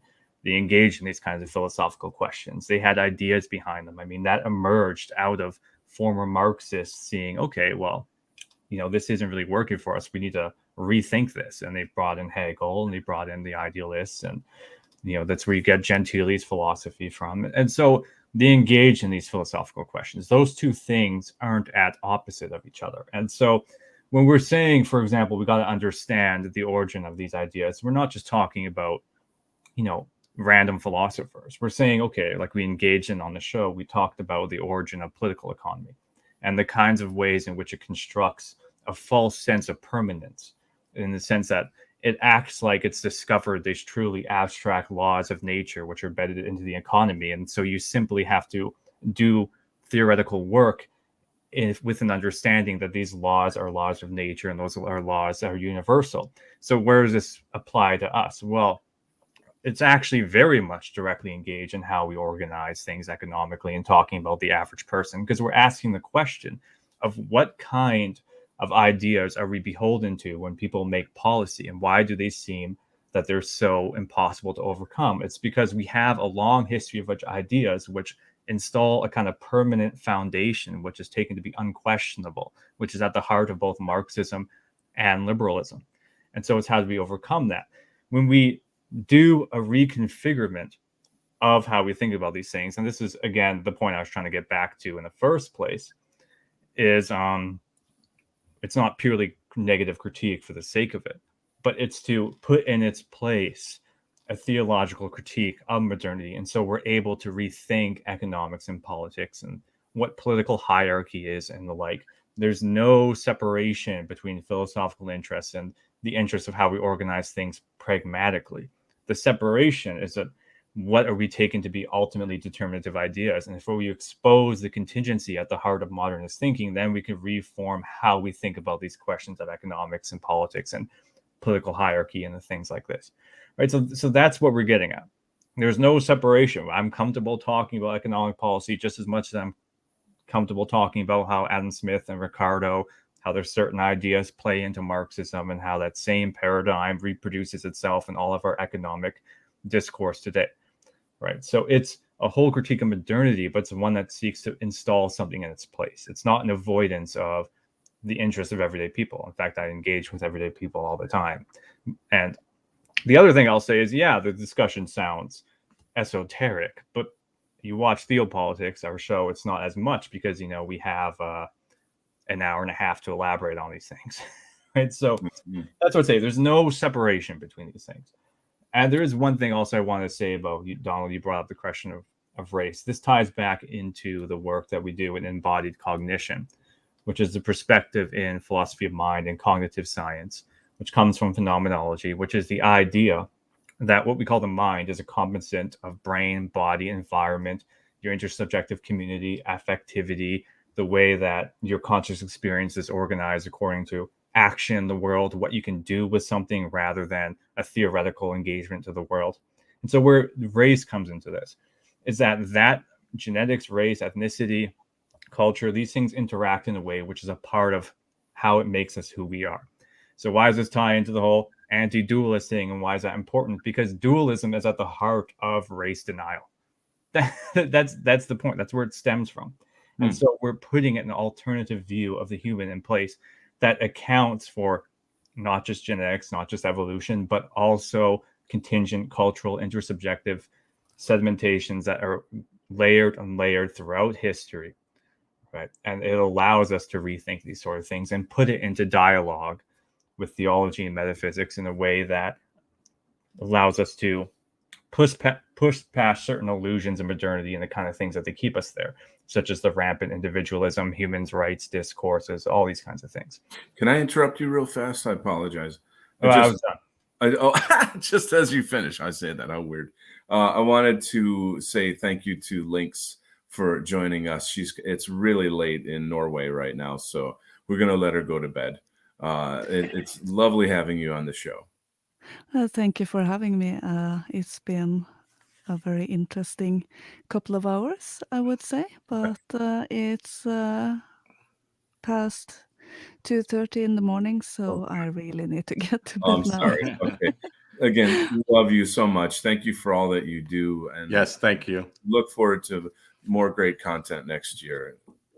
Yeah, thank you. And again, thank you for having me. It's been a wonderful show. So keep it up, guys. And I'll talk to you later. Okay. Good night. Good night. Good night. And also, Alma Lahar had to take off as well. So it was a pleasure having him on. But wow, phenomenal stuff. I mean, you gotta. The audience really has to like turn their thinking caps on. Pretty hard to follow you, Tyler, with a lot of the connections that you make and the sort of the link between the esoteric and the material.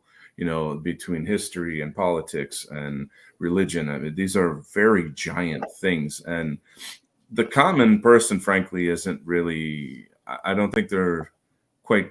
They need a little extra time to digest a lot of this stuff, you know. And so I'm always. I love this kind of stuff. I'm deeply in love with this kind of material. I think it's the most relevant things that we need to talk about. But as a teacher, I think very much in terms of how can this be parsed out and organized in a way that people can digest and apply, you know. So that's kind of my whole approach. Well, that's where we have to find ways to work together. And that's, again, the roles that we're playing, you know, the various positions that we have might not be 100% in line with each other, but that should not preclude the fact that we work together to find those threads that bind us together, and then we can work together to find and to bring in our expertise and really produce it. Because obviously, not everyone is going to want. And I know Tyler can break it down very simply. It's not that he can't, and I'm not suggesting that you can't, Tyler. Don't misunderstand me. But what I am saying is that we have different ways of expressing the same message. And I agree fully with everything Tyler is saying. And we need to really focus on, if we don't change the underlying structure, if we don't change the values that form the society that we're living in, then nothing is really going to change in any substantial manner. So we really have to figure out what it is that we want to say and what we want to represent. And then we can work out all these other details. And we can have debates on the details, but I think that the fundamental aspect is to really focus on the values, the moral, and also the ethical, and also the social structural values that we want to represent. So if I can jump in before Tyler continues, two things. One is I'm really interested in how all this would translate into Imperium art. How can these ideas be expressed in an artistic platform. And that's a whole other world of exploration. But then I have to share personally, because on this whole topic of like New Year's resolutions and where we've come from and where we're going, that's the whole theme of this show. I'm actually very frustrated because I feel as if we're kind of like we're spinning our wheels in a sense as a movement, that we need to gain power. And we've made headway and things have grown, but I don't feel satisfied. I feel frustrated in the sense that, this is why I'm looking at stuff like the American Reformation Front, Catholic populism, Christian fascism, the notion of non-racialized fascism. These are kind of new-ish ideas to me that I'm working through. I have a general sensibility and opinion about the topic that we could go into, but I guess my point is that I feel as if the right is always reactionary, and we're always kind of stuck in this defensive position where we're proving to the left incessantly that we're not the things that they say we are, rather than forming our own world and on our own basis, on our own values, et cetera, et cetera. And to hell with the left, let them just decay, like a parasite would without a host. And so this is just kind of where I'm at, because I'm going to say this. I've talked to Nullis a little bit about it, but I've actually considered retiring American Zarathustra, simply because I've hit that wall where I'm No. like, what more can be done? I can't do it, but I mean, that's where I'm that frustrated with this, that I'm like, what more can we do that is not just talk? Because I'm not, belittling talk or whatever, but I also feel like it's like, I feel like we have to go past the, what do you call it? The sort of ideation stage and into the actual stage. So on that note, suddenly our friend Pill Eater has just arrived. He's backstage. And so let me do a quick introduction here and bring him on the show. Welcome, Pill Eater. How are you, sir? Good morning, guys. I'm still in Korea, and I forgot to set my alarm. Good morning, bad Korea. timing. No, we're still going strong out here, actually. Okay. Yeah, so quick introduction. Pill Eater was on American Zarathustra twice this month, one for Imperium Art, and then also he did a review of the American Renaissance convention.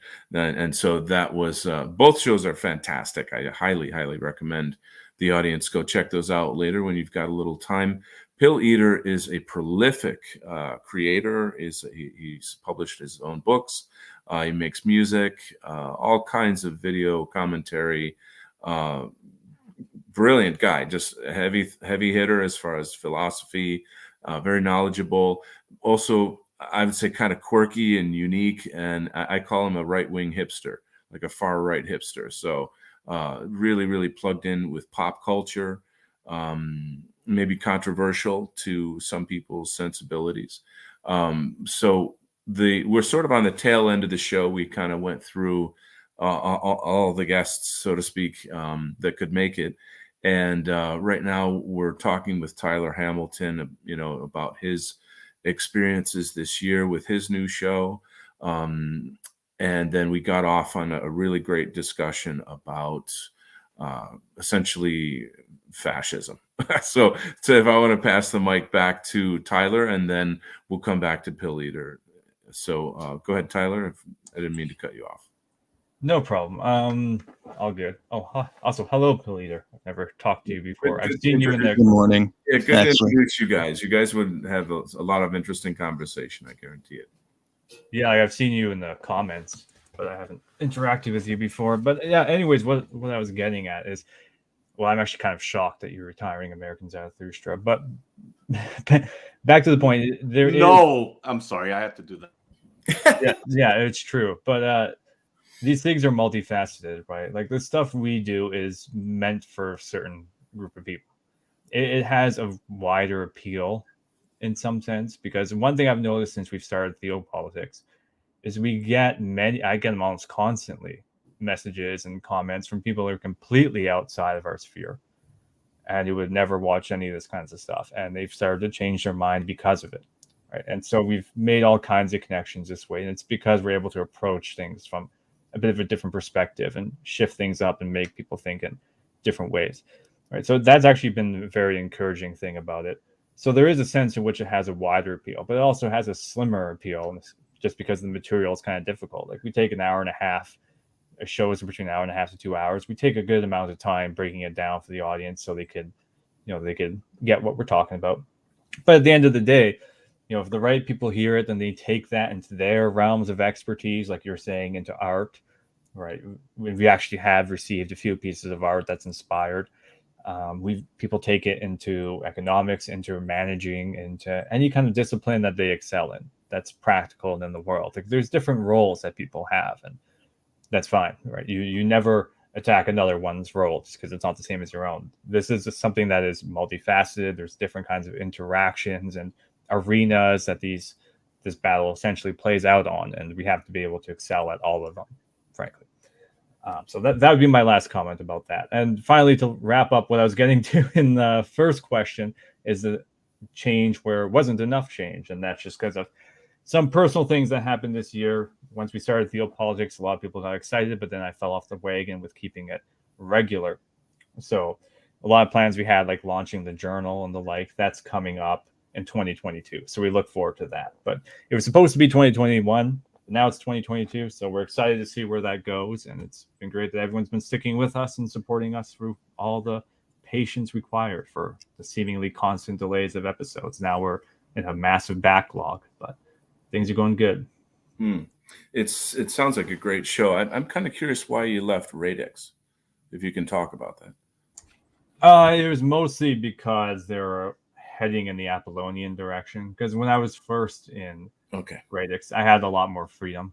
Okay. You watch the older McSpencer groups and stuff like that. I can interject St. Augustine, Aquinas, all kinds of things from theology into the discussion. But now it's becoming purposefully anti-Christian. Like, the whole motto is that Judeo-Christian morality, they follow Nietzschean lines on this, is the source of our problem. Okay. And so their genealogy of modernism is the exact opposite of ours. And it's becoming a lot more aggressively anti-Christian. So the thing that comes of it, it's not like a personal thing. It's just, you can't have a house divided. And so there's just no point in feeding that kind of worldview when it's so opposite to ours. And then you got to wonder, if you're doing episodes and that together, what are you even going to talk about? Yeah, I can understand. I know a lot behind the scenes regarding all that stuff, and it's certainly interesting. So, but I'm really, really happy that you've got this new platform. It sounds to me like Nellis would be a great guest on your new show. Just that, he's plugged in on many levels that you are, and it would be just great for the audience, So what are your thoughts about 2022? Do you have any, resolutions for next year? Like, don't break any more ribs or anything like that? Well, I can't promise that, because I'll have more belt tests, which will just mean more fights in a row I have to do. Yeah. Gosh. We'll have to talk about like fights that we've done. I ran a sparring club for 8 years, and I sparred a bunch of guys, but that's probably another show. We'll have to set that up. But any goals that you're shooting for in the coming year? Well, quite a few. I'm planning on moving because I have to finish my doctorate. Okay. And I just simply can't do that where I am. But it's also, sorry? I'm sorry, whereabouts? I don't know. You could probably not. You'll have to tell me privately, but I'd like to know if you're closer to where I am.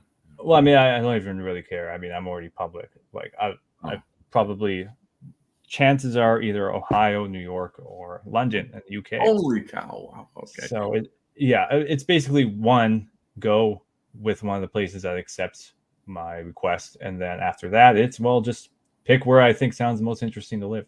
Where do I have the most friends? That kind of stuff. And New York. I do have a lot of friends there. I know. But that's the main. I'm excited for that because I love this scene and all. I love all the people I've met. lots of good friendships have came out of it. And anytime I travel, I end up staying with people I know from this. It's amazing. It's been overwhelming. It's been encouraging. Lots of great people, lots of love. Even though there's lots of strife, we all talk about like divisions and that. But I mean, there's a lot of amazing people in this that you meet. There's a lot of love that goes around. That's so that's really nice. But the other downside is, when you're speaking again on these political issues, my main love in the first place was just theology and phenomenology. And I got dragged into it largely actually because of the influence of my theology professor, when it started making me post-liberal and started questioning these kinds of things. And then next thing you know, a couple of years later, you're here. But I just haven't been able to focus on the other topics that much. And so I'm excited to get back into that, do more longer form theological work and philosophical work. So it's exciting. So that's the main resolution, I suppose. And other than that, keep training martial arts, boxing with the boys, Muay Thai, and then Kyokushin be the main one. You're doing Muay Thai as well? I didn't know you were doing that. Well, I've actually done that for a while. I cross-train. Mostly action, because Kyokushin has a lot of similar things, different tactics, different ways of doing them. But it's very low kick, heavy, all this kind of stuff. But the clinch work from Muay Thai is what, to me, is a gap that I need to fill. Because, Kyokushin, you have a lot of judo-like throws, a lot of old school throws. But the clinch work from Muay Thai is something that's interesting to me. So, I do interested in bringing that stuff over. So I do cross-train Muay Thai quite a bit, spar with a lot of Thai boxers, people that practice it, not people that are Thai. I've never seen any in Canada in this area. But so it's, those kinds of things. Because to me, and this again goes from the embodied cognition thing, the mind and the body are essentially one thing. And I find I can't even do philosophical work unless I'm training, unless I'm sparring regularly, because I just get, I get ennui. I feel tired. I just don't feel up to things. You feel way healthier. It's not just the necessity of what every man should have, which is the ability to fight. Yeah, it's a health thing. And you got the traditional stuff that comes with it. You were talking about Qigong earlier, right? We've got a lot of the same breathing techniques and Sanshin Kata and these kinds of things. So the health benefits are overwhelming. I get work done better. So these two things, ascend, finish doctorate, and spar some more. Awesome, dude, man. That's you really living on 10. You're living an intense life. That's marvelous. So let's pass the mic on over to my buddy Pill Eater. How's the kimchi? That's great. I mean, wonderful Christmas here. Actually, for Christmas Day, we were at the third Buddhist temple in Korea. My Korean's very I'm it will butcher it here, but if you just Google search its English name, just simply called the most beautiful temple in Korea. Okay. And the main picture in Busan. That's the temple I was at Christmas Day. So just doing that, and it was actually shabu shabu, so kind of kimchi, but all that. And again, I just woke up because I just forgot there's a 14-hour difference, and but other than that, it's a lot to look forward to next year. Supposedly in Korean tradition that on January the 1st, to really start your year, you have to wake up at 4 a.m. and watch the sun rise up. Yes, I remember that. When I actually in Japan, I believe they have that as well. Yeah, I don't know the origin of that, but it's Korean. So Koreans wake up at 4 a.m. They watch the sun go up until it's finally up by 7 or something. And then that means it's totally good luck for the next entire year because you go with the sun for a year. And so that's something coming this week. But I suggest we see fireworks, but I don't know yet. But other than that, there is a lot to accomplish, a lot for next year. I think my focus is pretty much on, again, more. Well, I have 3 things in my mind. I really want to do more web presence, and that probably more web design stuff, and just make some more .com sites or databasing, more writing, of course. And then when I do have the free time, making music, which I like to do. And if you could just balance all those acts, and as well as have the mandatory Twitter presence, maybe I could have some kind of enlightenment.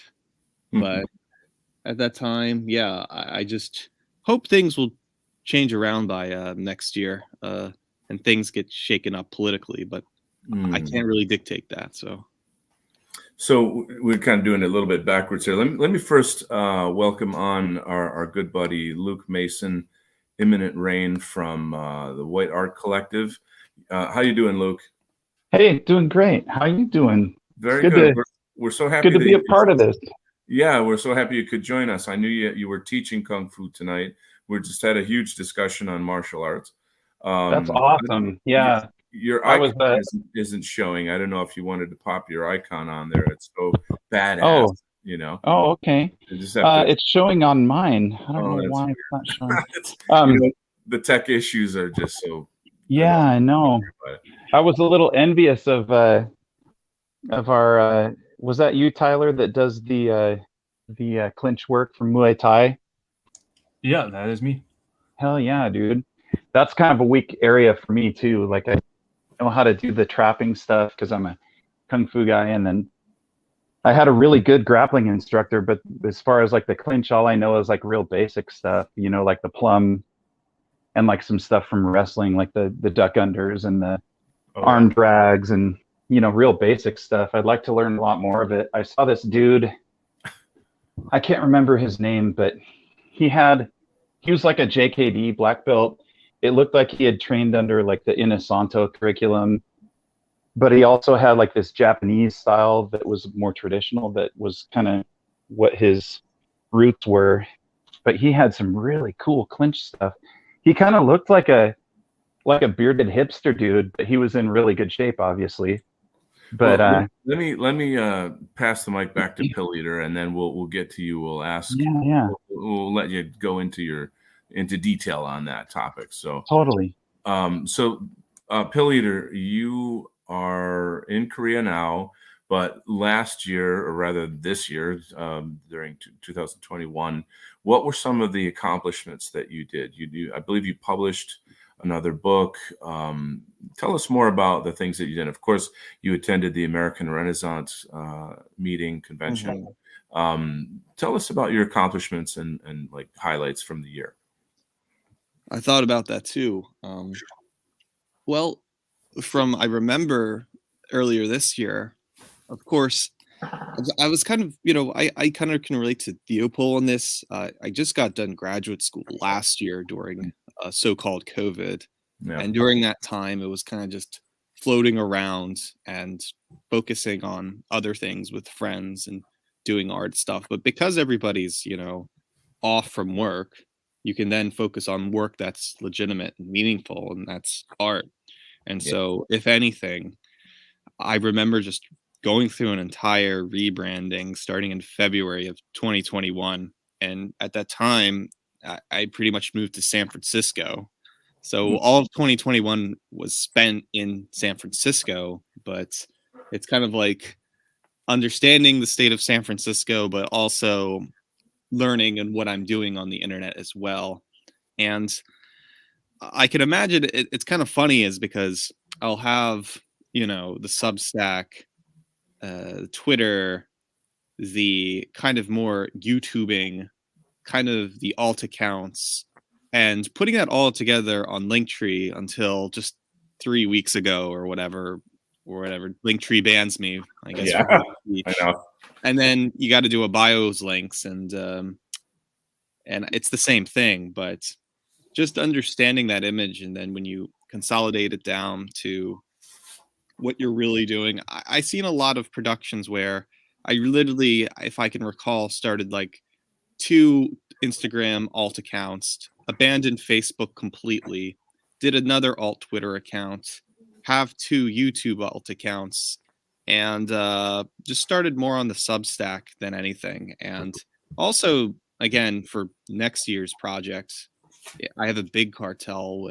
My plan is to sell music on floppy disks, but I haven't gotten there yet. But point is that if I'm focusing more on writing on Substack, and I have made more. Oh yeah, the theme this year was more of this kind of hilarious style lecture, quote unquote, lecture videos, which Okay. you can do on MacBook keynotes, and then Okay. just film yourself talking about whatever. Yeah. And I had fun with that medium for a bit, though I'm just too lazy to buy Final Cut Pro or anything. But, People need to see your lecture videos because there's a style to that. You have an oratory style it's really hard to describe. It's fun. Well, the funny part is I just want to say, when I was at School of Visual Arts, you know, my advisors told me in graduate school, well, if you go for your PhD and if you keep want to be a public speaker, you're going to have to use PowerPoint and keynotes all the time and say whatever you want through 10 to 15 minutes. And at that point, I was like, well, if the purpose of getting a master's was to basically make PowerPoint slides, then I can make a PowerPoint slide and why I think Bigfoot is gay or something. And then hopefully I'll get 10,000 views. But I don't know. It works because I'm just too lazy to get Final Cut Pro. And I was flirting with that for like the last year. So maybe if I continue with it or if I just move on writing, and I think the gear now is shifting towards writing. But well, so what's the body or the heart of your writing? Like what are you about? What do you want to what are you trying to accomplish within our political sphere? Well, with writing, I mean, if you go on pilleater.substack.com, and hopefully Substack will not ban me because of hate speech. But from what I have up right now, it's just regurgitating some of my artistic interest. And it was starting since August. And I did upload some older articles 3 years ago, but I started to more think about artistic things that seem very apolitical, but political at the same time.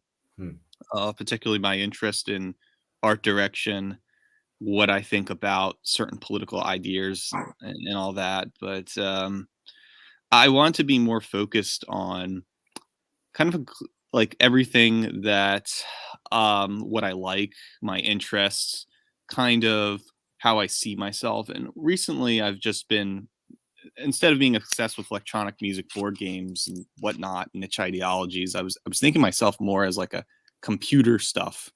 And I touched briefly on this last time that it's odd that, you know, here we are on SteamYard.com and we have the power to like stream from different countries to get our message across. And so much of the scene is internet only. And I thought about that because, you know, being on the internet since like 2008 makes me understand that each and every one of us is some kind of esoteric hacker of sorts. So I just thought maybe if I was to talk more about data and internet culture and all that, and maybe, but that's just something I've been flirting with, the whole data thing. And I have an article called "This is Dark Data" on my Substack, but I just been interested with that.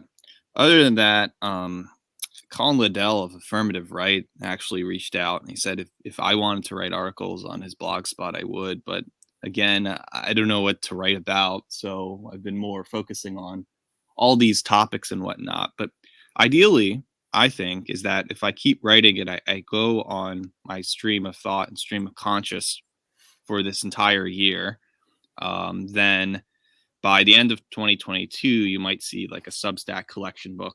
Maybe. I don't know yet, but the plan is maybe just to make another website where it's just downloadable data like music, text files, PDFs, internet archive, whatnot. So you could just then I'll just download it by a single button. But those are just some of the artistic plans I have. I'm just saying I'm probably going to upload some more articles this week, next week, and my Substack's going to be more active than it was. So yeah. So I guess that leads right into the question of what your plans are for the coming year. But you talked about that previously. I guess, do you have any sort of hopes or visions or premonitions about 2022? Well, it's not that. I mean, I don't want to be like pessimistic or anything, but it's really dumb that you can't go see a concert now and the 72-hour thing doesn't work and you have to have a piece of paper that says you took like 3-5 vaxes or something. And I just think 2021 was a setup to move that politics in that advance. But other than any concern, I just hope if something's going to happen in 2022 politically, where even if it's just another variant, and that seems, I notice, is the trend, the Omicron Persei 8 variant that's happening now. If they could get rid of the Futurama variant, maybe they can make a new variant, and then I don't know, but my hope is, and I've been riding it, is just eventually they just have to stop with the variants, and then just my pessimism is they're just going to try to legitimize everybody, just wear a face mask, and we're all Chinese, and we all live in like Hong Kong, United States. But I think ultimately, give it a few more months until the summer, you could see some kind of upheaval, and that's always I've been kind of accelerating on, where people just don't wear masks. Yeah, if they're in Nashville not wearing masks, then expect all the South not to wear it by the summer. That's kind of something I'm hopeful for. But till now, just like all last year, again, I'm moving out of San Francisco. I just tried it for a year, but it's not the best. But I'll probably move back to the East Coast and then just focus more on being a stay-at-home neat and make art, and then we'll take it from there. So that's my hope. That's the positive aspects. But I think my only other legitimate concern is that the internet hopefully is going to have another transformation next year.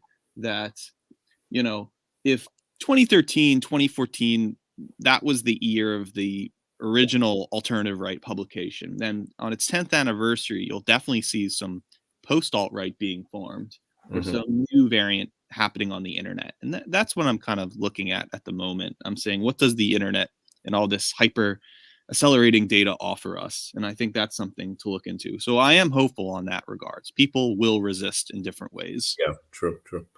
Wow, awesome. Well, let us move on to our, excellent Kung Fu teacher guest, Luke Mason. Thank you for your patience there, Luke. I'm so glad that you were able to join us. Me too, man. Yeah, when I sent the invite out and I heard you were teaching, I was disappointed, but we got lucky. Yeah, we got lucky. So, well, thanks for hanging on this long. I was able to teach and then get home and eat some dinner, and I usually just shoot for like an hour, but I think this is a very, very special once a year kind of event show. And, I sent out a lot of invitations, and of course I know people are doing stuff with their families and whatever, maybe they got work tomorrow and time zones, etc. So, but it's been a very successful show with like fabulous guests and amazing conversation. So, for starters, how was your Christmas? Oh, it was good. I had a lot of really cool time with the family. Took the kids sledding, which turned into a snowball fight, and it was pretty awesome. Actually, I'm pretty proud of my kids. They all ganged up on me and like snowballed me in the face so hard. So hard, right? Yeah. Awesome. So let's hear your reflections on your 2021. What were some of the accomplishments that you had, and things that happened to you that made your whole imminent rain world move forward and progress? Oh man. Well, obviously, I was very blessed to get a chance to take a really long road trip with Alma Lahar and get over to Whackfest and meet you and Jeff and Hearth and DJ Boxcar and the Mamas and the Pepes and Candro. I mean, Jeff Winston, dude. Yeah. Emily Eucas was there. It was phenomenal. That's right. Yeah. Josh Neal, Jerome Schmidt was there. Antelope Hill was there. Koch Certified was there. I mean, that was such a kick-ass event. Honestly, for me, it was one of the highlights of my life, I have to say, because I've always wanted to do a concert of my music. I played in many bands over the years, but to do my music, with a band at a live show, and it's our people in the audience. It doesn't get any better than that, And then I had you on bass. So dude, that was a lot of fun. I really enjoyed getting to come up with bass lines to your stuff and getting to take the stage with you and the drummer. Fantastic dudes all around. And so that was huge. I did a lot of stuff this year. I think you put out a record, didn't you? No, I'm still working on that. I got 2 more songs to go. Okay. I had a little bit of a detour because when I had some car problems this year, and then when I had to replace my car, all of a sudden my mode of earning income was no longer as feasible. I was just going to say, like, you rely on your car for your income, I think, right? Yeah. So now I'm a school bus driver. And I'm very blessed because the place that I am working for doesn't require vax mandates or even masks. I mean, wow, that's rare. Yeah, it's really, I don't know how long it's going to last. So, and a lot of what our brother Pill Eater was saying really rung true with me too. Like I've really struggled against this agenda this year. It's been kind of a depressing and scary thing for me too. But luckily my closest family is still on the same page with me. And as far as like not getting the experimental death injection, and and then I just have a really great community. That's the other thing that I feel like I really did this year is I joined the AFA, and there's like a local kindred here in Idaho that's really awesome. And I just made a lot of really good friends in my area, and I deepened the friendships with my bros that I've known before. And I was actually just over at my best friend's house today, and we were hanging out and shooting the breeze and stuff. And I'm super blessed this year, in spite of all the chaos and nonsense that has happened. But gosh, man, I don't know how it's going to shape out for the future. I have a lot of hopes too, because I see a lot of people resisting online. I see all this footage of these huge protests. I don't see much of that going on here in America, but I mean, most of the people in my area where I live don't wear masks, and they're like, they will literally die on that hill if they need to. Wow. So I think there's like pockets of resistance that are going to be, if not difficult, at least very expensive for the globotards to overcome. The globotards. Why hasn't anybody ever thought of that yet? That's the first time I heard that. The global tards. It's great. Globo homo tards. How about that? That's even better. Yeah.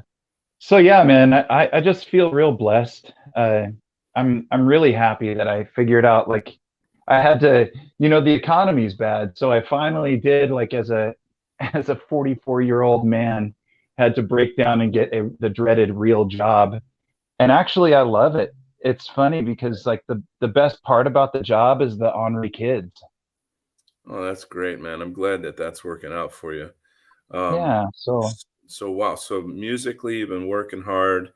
I wish I could say I've been doing more musically. I've been practicing some stuff for a live set.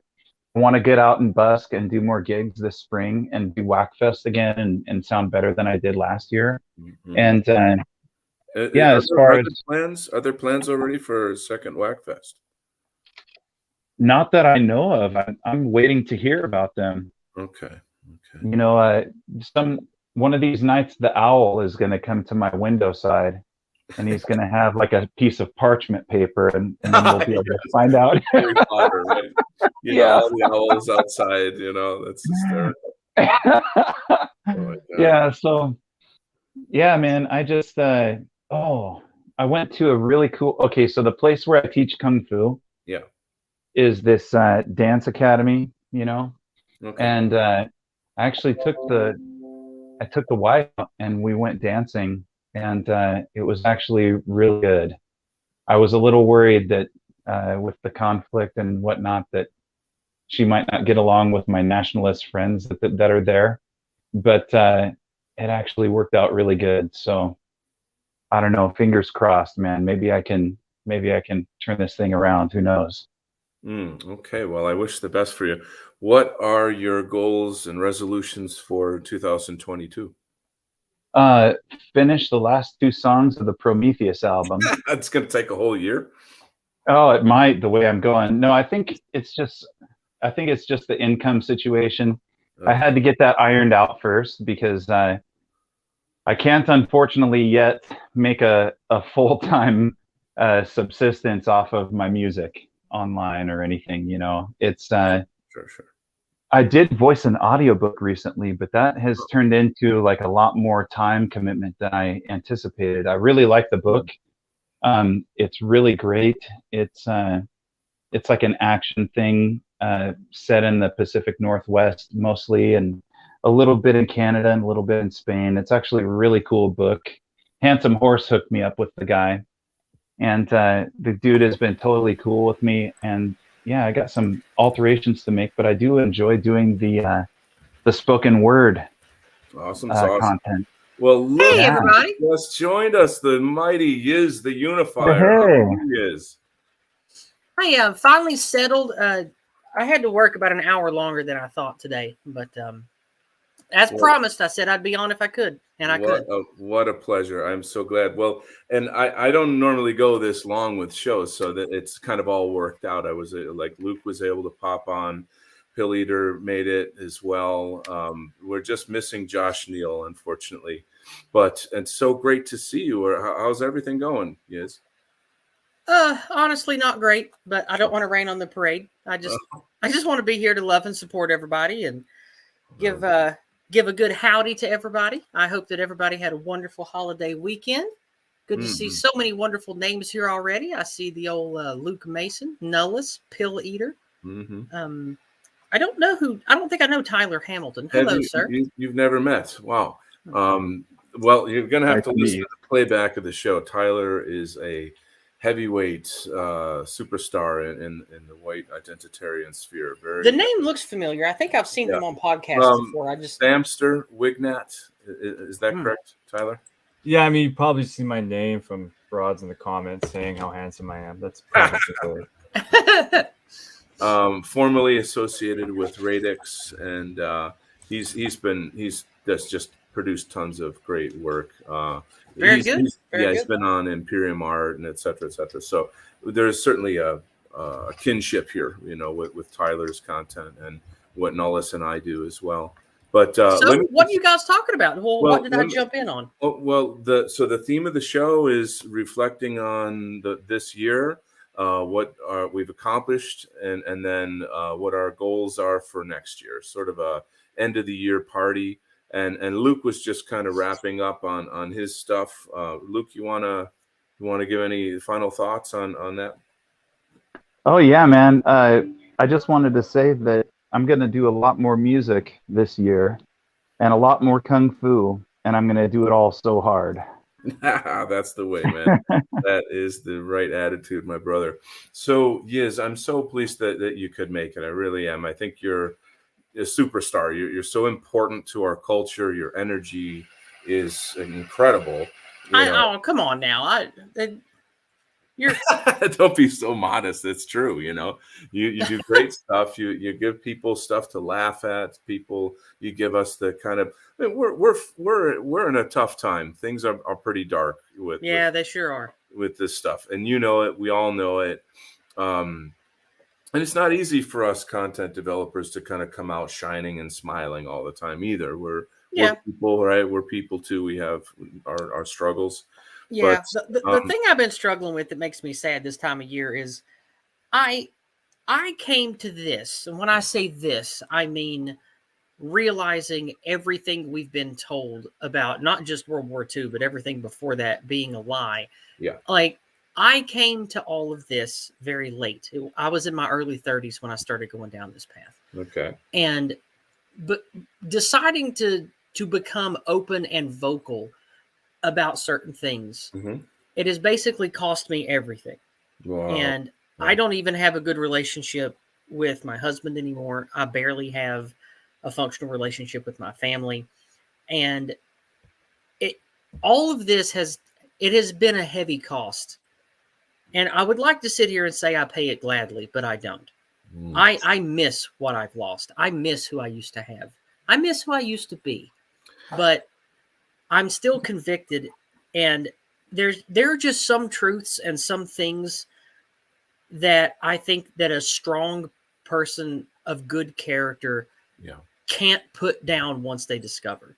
And I think that these big lies, the anti-white stuff, the lies of history, all of the, we're basically indentured servants to global people, to a global usury network. Yes. And there's no way for me to stop talking about that or stop trying to fight it now that I've discovered it.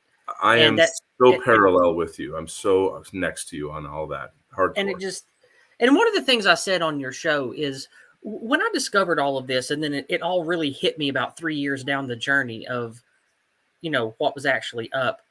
The reason that a fire was lit in me is I didn't want to have a nice, quiet life for 20 years in my mountain holler or with my family or whatever.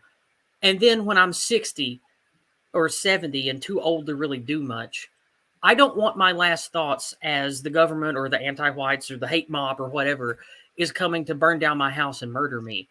I don't want my last thoughts to have been, well, maybe if I could have gone back 30 years and been an activist and not shut up about the truth I discovered, then maybe I wouldn't be in this spot. And it's that fire that is in me every single day now. Yeah. I've got I'm like a volcano of that kind of energy. Yeah.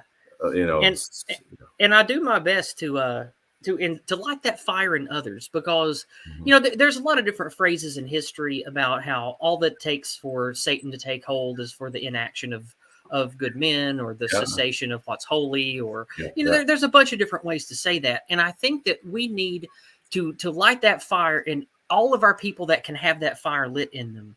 That we have to take the reins. We have to be the heroes now, because there's no other choice. It's either that or die. And that's a hard thing for me to struggle with every day, when my husband and my family, they all just want me to quit. They all just want me to lay it down and just forget it. And I can't do that. And there's a heavy cost to this for me, but I pay it. I want to energize you with all of my love and respect for what you're doing. Everything you just said was so real. And I can't really find a better way to say that. We all are doing that in our own kind of ways. Not many of us talk about the price that we pay for what we do. And what you just said there, especially people who are kind of more out and open and, show their face, or, have that kind of open relation online with what we do. It's a heavy price. And oftentimes I really have to say that it's not, I don't know how to explain this. It's not us, it's them. So the family members, the friends, the community of people that are essentially cowards.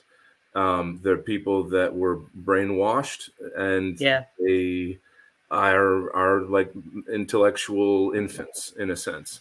And they want it to not be true so bad that they think if they can shut you up, then everything you say won't be true anymore. And it's an infantile way of handling reality, because they know by your example that they have to carry that yoke also, that every white person has to carry this yoke, this torch, and build this new imperium to save our people and our future. And our ancestors are watching. It's heavy, heavy stuff. I know Nullis wants to have a word on this topic. Oh, please. I would love to hear from Nullis.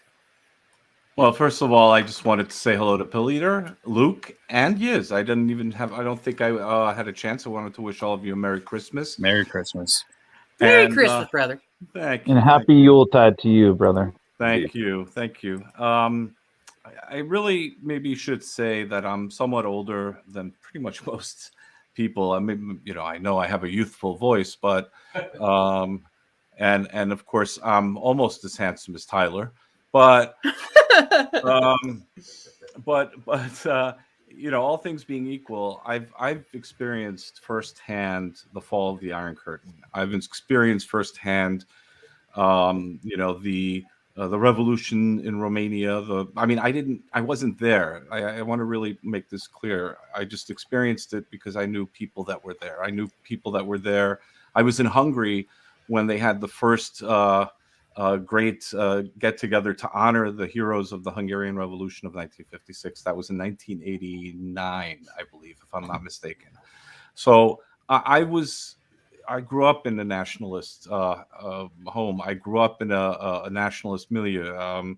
I was raised in a very conservative Catholic home, and so and so I never had this problem of being, so to speak, white pilled, in the sense that I always knew who I was and where I came from.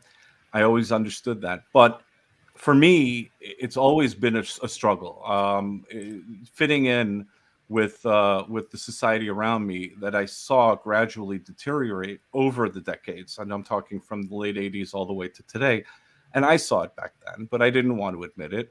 I wanted to fit in just like everyone else. I wanted to succeed in life just like everyone else. So you make compromises over the years to succeed, to move ahead, and to move forward. And some of these compromises, fortunately, I didn't make. Fortunately, I was strong enough to resist. Others, I did fall. I fell victim to it. And I'm talking about compromises to further your career or to fit in or whatever. And of course, the rot, the cultural rot. You felt it already in the early 90s and in the mid 80s. It was a much different world, but it was already there. I just didn't recognize it as much as I do today, because now you're seeing the product of all of that. And of course it goes further back than that. And I don't want to go into all of that part of it. I just want to show my personal experience in it. And my story has always been about kind of being on the sidelines. When I mentioned the revolution in Romania. There are a lot of Hungarians who live in Romania. So I had a lot of Hungarian friends who drove trucks and, aid and various food and various aid packages to the Hungarians when the revolution broke out, because there were also potential strong. We had a fear that it's going to turn into a Balkan situation, which it fortunately didn't. But there was things like that, or even in 2006 when they had when the Hungarians rose up against the socialist government in Hungary. There were street riots, protests, and everything. And I mean, I did what I could on my end, but I was away from it. I wasn't on the street. I wasn't there. I wasn't doing it. I supported it again, and I was always, we protested here, but that's not the same. So I always felt like I was on the sidelines, and I always felt that I was always compromising my value system to achieve my personal goals. And and then I reached a certain age where I realized that this has to stop. And that kind of started when I saw the migrant crisis in 2015 and how hard that hit Europe and how difficult everything was. And so that for me gave me this desire to do something. And that's when I started getting more active. That's when I got involved with WAC, and that's when I started writing. And what I'm trying to say in all of this is, and this is just mostly a message to everyone, it's difficult. You're always going to have to balance your personal life, your personal needs with the world around you, and you're also going to have to balance your values. And all I can say is never sell out. Don't compromise who you are, because you will regret it. There's going to be a time in your life when you're going to look back, just like Liz was saying. She doesn't want to be 60 and then look back and say, I did nothing when I was supposed to do something. And what that something is, has to be something of productive and positive work. That's something that you do where you can really provide something of value to your brothers and sisters. So yes, I totally feel for you. I hope that you can find the resolution. Well, thank you. But I know it's difficult. So we're all family. Just like I was reading in the private chat that Donald was saying, yes, we are your family, and I definitely feel that way. And I don't want you guys to think that like my family are anti-whites or my husband's a piece of shit or anything. That's not what I'm saying at all. Like, I come from good people. Like the folks that I come from in my mountain holler, they're a mix of like get off my bottom land, far right libertarians mixed with neo Confederates. So, I come from good folks who taught me what's up, but at the same time, they also are of the mindset of, well, we're just going to Taliban up in the hills and fuck everybody else. Let the world just burn around us. And I don't like that mindset, because I think that's what our enemies want us to do. They want us to hole up and just let the world go, because they freaking control it all. Correct. And then they win if we just give up. And that's what like, especially my cousin. Like, my cousin and I were about the same age. We grew up together. And me and his friends and my husband's friends, we talk about politics and government and stuff. And some of them get some of the things I talk about. Some of them have their eyes open a little more than others. But they all sort of agree, except me, that we should just let everything be and just take care of our own here in the mountains. Now, don't get me wrong. Those are good values. Those are good people. But I don't think hiding in the woods is the way that we're going to win this. Correct. I strongly agree. And it's really hard for me to get these mountain folk to agree to that. And it creates a lot of dissonance between me and them. On that note, by the way, there is this, and again, I'm not against people going out homesteading. I'm not against people homeschooling, and I understand. Oh, me either. I encourage those things on my channel. Right. I'm not against any of that, but I do believe that there's an element here to consider where, when we give up our cities, when we give up our institutions, when we give up our academic, our religious and cultural institutions, and we retreat, nobody should think that this rot is not going to follow us wherever we go. Right. So again, I'm not against it. I'm not trying to say don't go and don't homestead. Please do.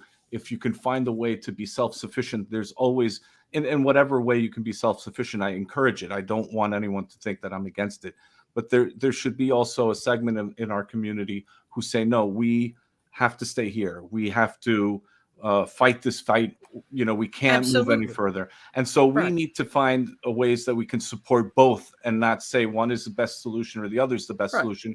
The way we should approach this is to say that we need to support both solutions, if that makes sense. Oh, absolutely. You're right. And I view homesteading and being prepared and prepping and having guns and an arsenal and plenty of extra ammo. Like, that's just how I grew up. That's just, hope for the best, plan for the worst type of stuff. Like, that's just how me and my kin have always been. But when it comes to what we can proactively do to keep us from the bad ending, so to speak, just prepping and just having extra ammo, that ain't enough. Like, we have to actively get out there and engage in this mind war for the spirit of the West. Like, we are losing that. But I think that we're starting to gain steam in some critical areas, and that the tables might turn. And that's why I tell everybody all the time, keep pushing. I tell everybody to keep pushing. Don't relent. Don't give up. And I think that I feel like we're on the precipice, and it could go either way. And that's why I refuse to give up. And that's what I've been arguing with my folks and loved ones a lot about lately. Luke, I think you wanted to comment on this. Oh, yeah. What you and Nolis were talking about, Yiz and Nolis, reminds me of a conversation I had with my best friend here in Spokane. And he is one of those guys that doesn't say very much. And then when he does, it's just like it's like an epiphany or something, And we were talking about this whole thing of like, okay, we feel like we're getting screwed over by the system. How do we keep from getting screwed over by the system? And we kept coming back to the ideas of, the homesteading, the prepping, getting a bunker, getting a go bag, all that stuff. And then he just says, doesn't that sound kind of like a retreat to you? Yeah. And then it just made me think, yeah, that's kind of against like my whole philosophy, even with martial arts. It's like, you want to be attacking as much as possible. You're right. If you have a bag, then you've already lost. You're running. Yeah, and a point that I made with my cousin and I don't know if it's his fiance or not, but they've been together a while. But a point I made to them when we were sort of talking about this was, I have to express to them, they need to understand how different we are from, let's just be kind and call them the anti-whites, right? Mm-hmm. Like, we are okay to live and let live. They are not. Correct. I had to explain to them in every way I could, like, the nature of what they are up to cannot leave any stone unturned. It's cancer. They don't want some of the money. They want all of the money. They don't want some of the power. They want all of the power. They don't want some people to kiss the ring. They want everyone to kiss the ring or die. Right. And if you hide long enough, they will eventually come for you. Yep. And we can't let that happen. Nope. That's why we got to get more people. So, this is a whole topic right there that nobody's discussed, is like recruiting more people to our movement. I'm doing the best I can, but it's slim pickings. Well, I mean, we all are. Well, how do I say? I won't say that I'm recruiting people. I've been kind of trying to create content directed at our movement to help moralize, remoralize, culturalize, educate our people that are already committed to this.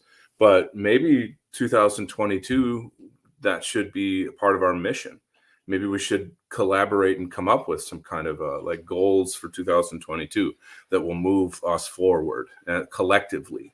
Well, I remain hopeful because 1 year ago, the family was not talking near as much about the obvious anti-white hatred, the obvious hypocrisy, the obvious financial angle to this whole coof nonsense. Mm-hmm. Like, they're actually talking about the stuff that I want them talking about, and it wasn't from my doing. And I think that if, the folks around here that are, now when I say family, I mean people I only see every year or two. You know what I'm talking about. Like out here, I've got like, God, I don't even know how many cousins I've got, 30 maybe. Like, we have huge families out here, and people crawl all over each other like gerbils in the mountains. So, you're related to people you ain't even met yet. But whenever we have family gatherings and shit, it's like 30 or 40 people sometimes. And I hear them talking about talking points that I bring up on Discordant Dragons. Yeah. And so I know that the zeitgeist is shifting, and we need to let the people that are in all the spheres or whatever, like, we need to let them know that the time to reach out and do active outreach with everyone is now.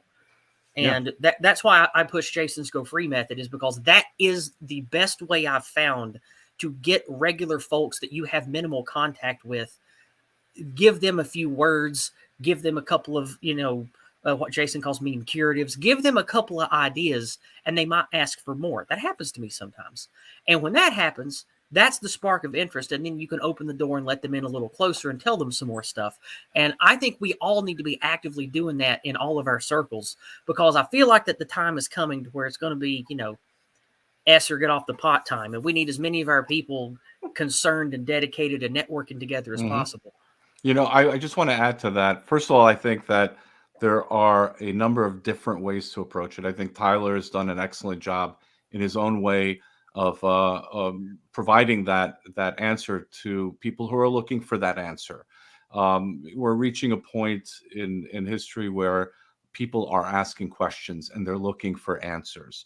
And so it's our job to be able to provide some kind of answer that at least opens up the opportunity for them to look further on their own. If they don't look further on their own, then you can say whatever you want. They're just going to stay where they're at. It's going to just stay stagnant with them. They will they'll acknowledge something, but they won't do anything about it. So you want them to start not just asking the questions and not just giving them an answer, but also having them work on their own to really figure out and find whatever path works for them. There are, and again, this comes back to what we were talking about earlier about relatability. What is it that you as an individual can relate to best, and then follow that path? And we shouldn't counter-signal each other on that, and focus more on finding those common themes that we can work together on. And again, and I'm repetitive on this because I think that we are wasting a lot of energy sometimes with a lot of these side arguments. And again, a lot of them are very important, so don't misunderstand me. I also believe that there's a lot of fundamental questions that are left unanswered sometimes, which should be answered. But right now, think about it this way. You're on the battlefield. You're not going to look at your brother fighting next to you and ask him, what's your take on on Nietzsche, for example. So and don't misunderstand me. I'm not saying that it's not important. It's extremely important. And without answering and asking those questions, we won't be able to change anything in the future. We have to ask those questions. But there's a point where we have to look at and say, can we convert everyone to our particular point of view? And I would say, hopefully, everyone tries. But the more important point is that people start looking on their own, and they start asking the questions, and they start digging in, and they start looking at it. And another point I wanted to make is, if you look at the history of what happened in the last 100 years, if you look at, and again, I am just drawing from my experience, but if you look at, and what I grew up with and what I understand, but if you look at what the Bolsheviks did in the early 20th century, and you see how relentless they are, and they are nonstop relentless. This and they will aren't not like stop. us. That's an important thing. They do not believe what we believe. They don't act like we do. They don't espouse what we do. They're different from us, and they hate us. And that's an important point, right? So they will not stop. So when you have an adversary that doesn't stop, then you have to take that into, you have to be very confident in your position, and you have to be uncompromising on many points. And that's a difficult thing in this time, because again, I might be contradicting myself, but what I'm trying to say here is that we are in a very difficult era, where the most important point is that we have to make people start thinking about these things and looking into it deeper. And also, we should not underestimate the average Joe. We shouldn't say that they don't know. I believe that a lot of people are keenly aware, painfully aware of what is going on. Me too. Painfully aware of the players involved. They know what's going on. I mean, I don't want to underestimate the average person. A lot of times they're just either they're waiting for somebody to do something, or, and I'm not saying, something crazy. I'm saying do something as in stand out in confidence and just say, no, enough, stop. And so I think it's that. And I think a lot of people are just scared and tired. Yes. And a lot of people are afraid. A lot of people have families. A lot of people don't want to jeopardize the little that they have. And the more that they lose, the more desperate they become. So it's a very vicious cycle.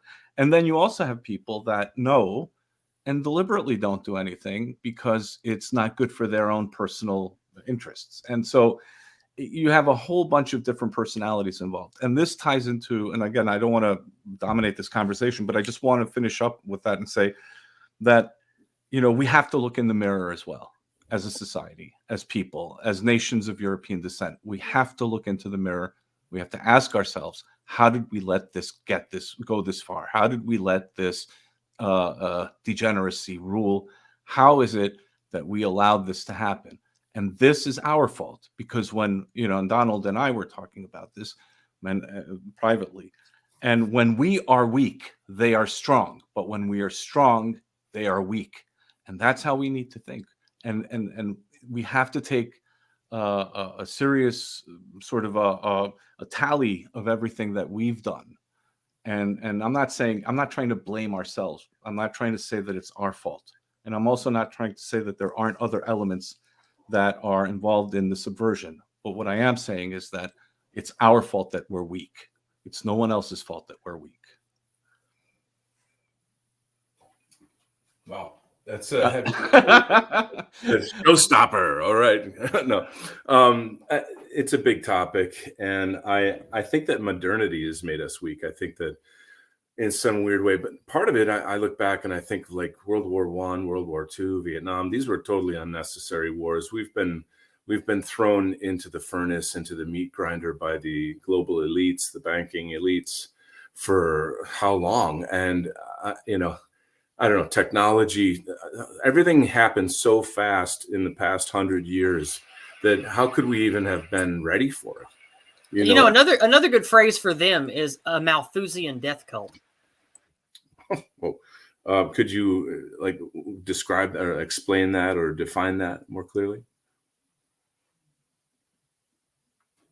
Yes, like Malthusian politics. That's kind of like you need to. Well, it sure would help if I didn't mute myself, wouldn't it? Yeah, I was like, why is she not answering? Malthusian death cult is a phrase I got from my friend Bill of All Minus One. He's a good Southern Christian man who I know, and he was actually at my my camping trip last October, well, actually this fall, it's not quite 2022 yet, but I got it from him. Malthusian, as far as I know, let me make sure I'm not telling you false here. Let me pull it up on DuckDuckGo real quick. Yeah, I'm saying it right. Malthusian. Malthusian is this concept of endless growth. It's basically the Keynesian line go up forever bullshit.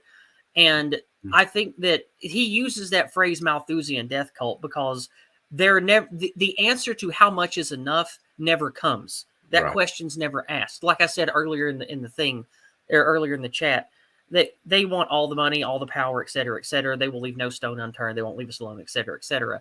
I think that's why he calls them that, because they see the death of the masses as a good thing.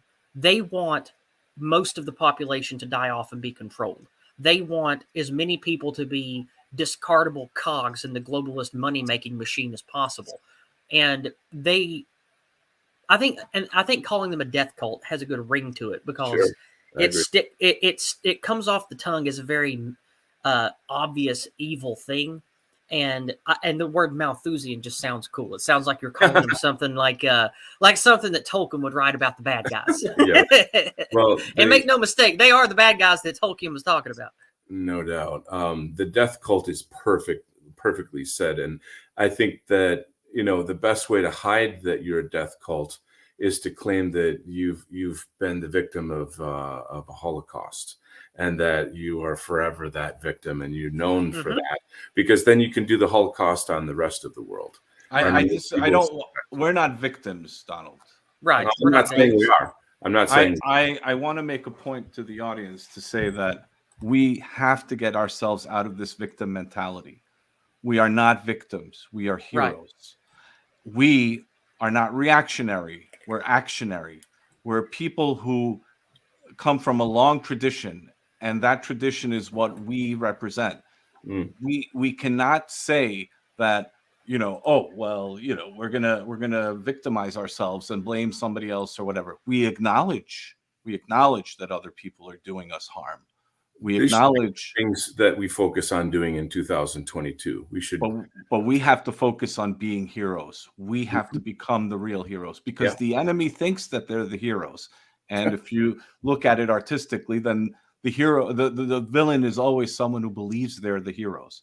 So what does it mean to be a hero? And that's what we have to ask ourselves. It means that we have to take sacrifice. We have to understand the value of sacrifice. We have to understand the value of suffering.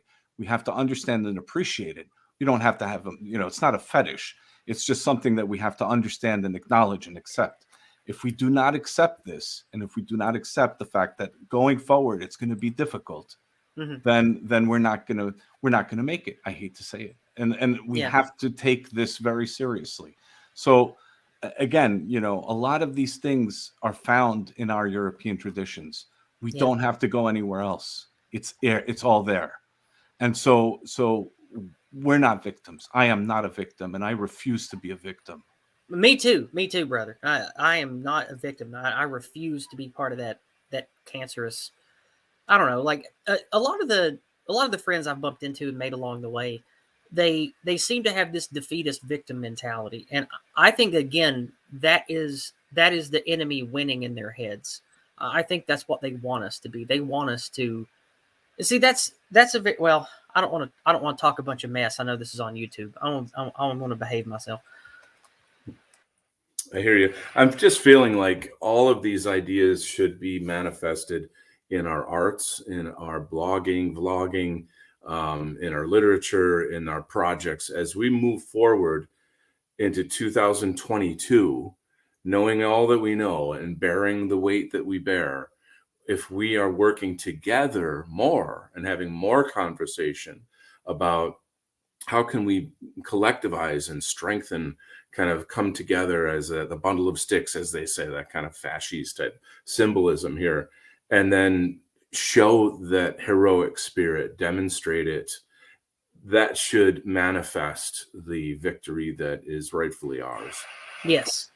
Yeah. Beautiful. And it's not just that the victory is rightfully ours. Our countries, our land, our systems, our sovereignty, even our ways of logistics and agriculture. These are ours. by heritage and by birthright. It is by our good graces and kind nature that we shared it with the rest of the world anyway. I've run out of that. I'm like, I don't think we should give any of our. No. That ship has sailed. We saw the problems with it. I am. I'm ready to build. I'm ready to build the wall and close the gate. I don't think we should have foreign students in our universities anymore. We shouldn't be giving away money to any other country for any reason. Yeah, absolutely. Unless it's a white country. No, that's different. That's kind of like family. You want to help family. That's precisely my point. Yeah, that would be the start of a real imperium, I think, honestly. So how do we get to these? How do we get these ideas enacted politically, economically? That's giant. That's not the power that we possess. But in the short term, I think that we should speak as relatably and confidently as we can. That's why I talk about the Go Free Lexicon a lot. It gives me the tools I need. And I think that we just need to show others you are not alone. There is strength and power in what you know to be true. And enough of us just need to speak it. And we will hopefully enliven that spirit of the West that lays dormant in most of us right now. You hit on a fascinating point. We should just speak it. Think about in the beginning was the word, the power of the word.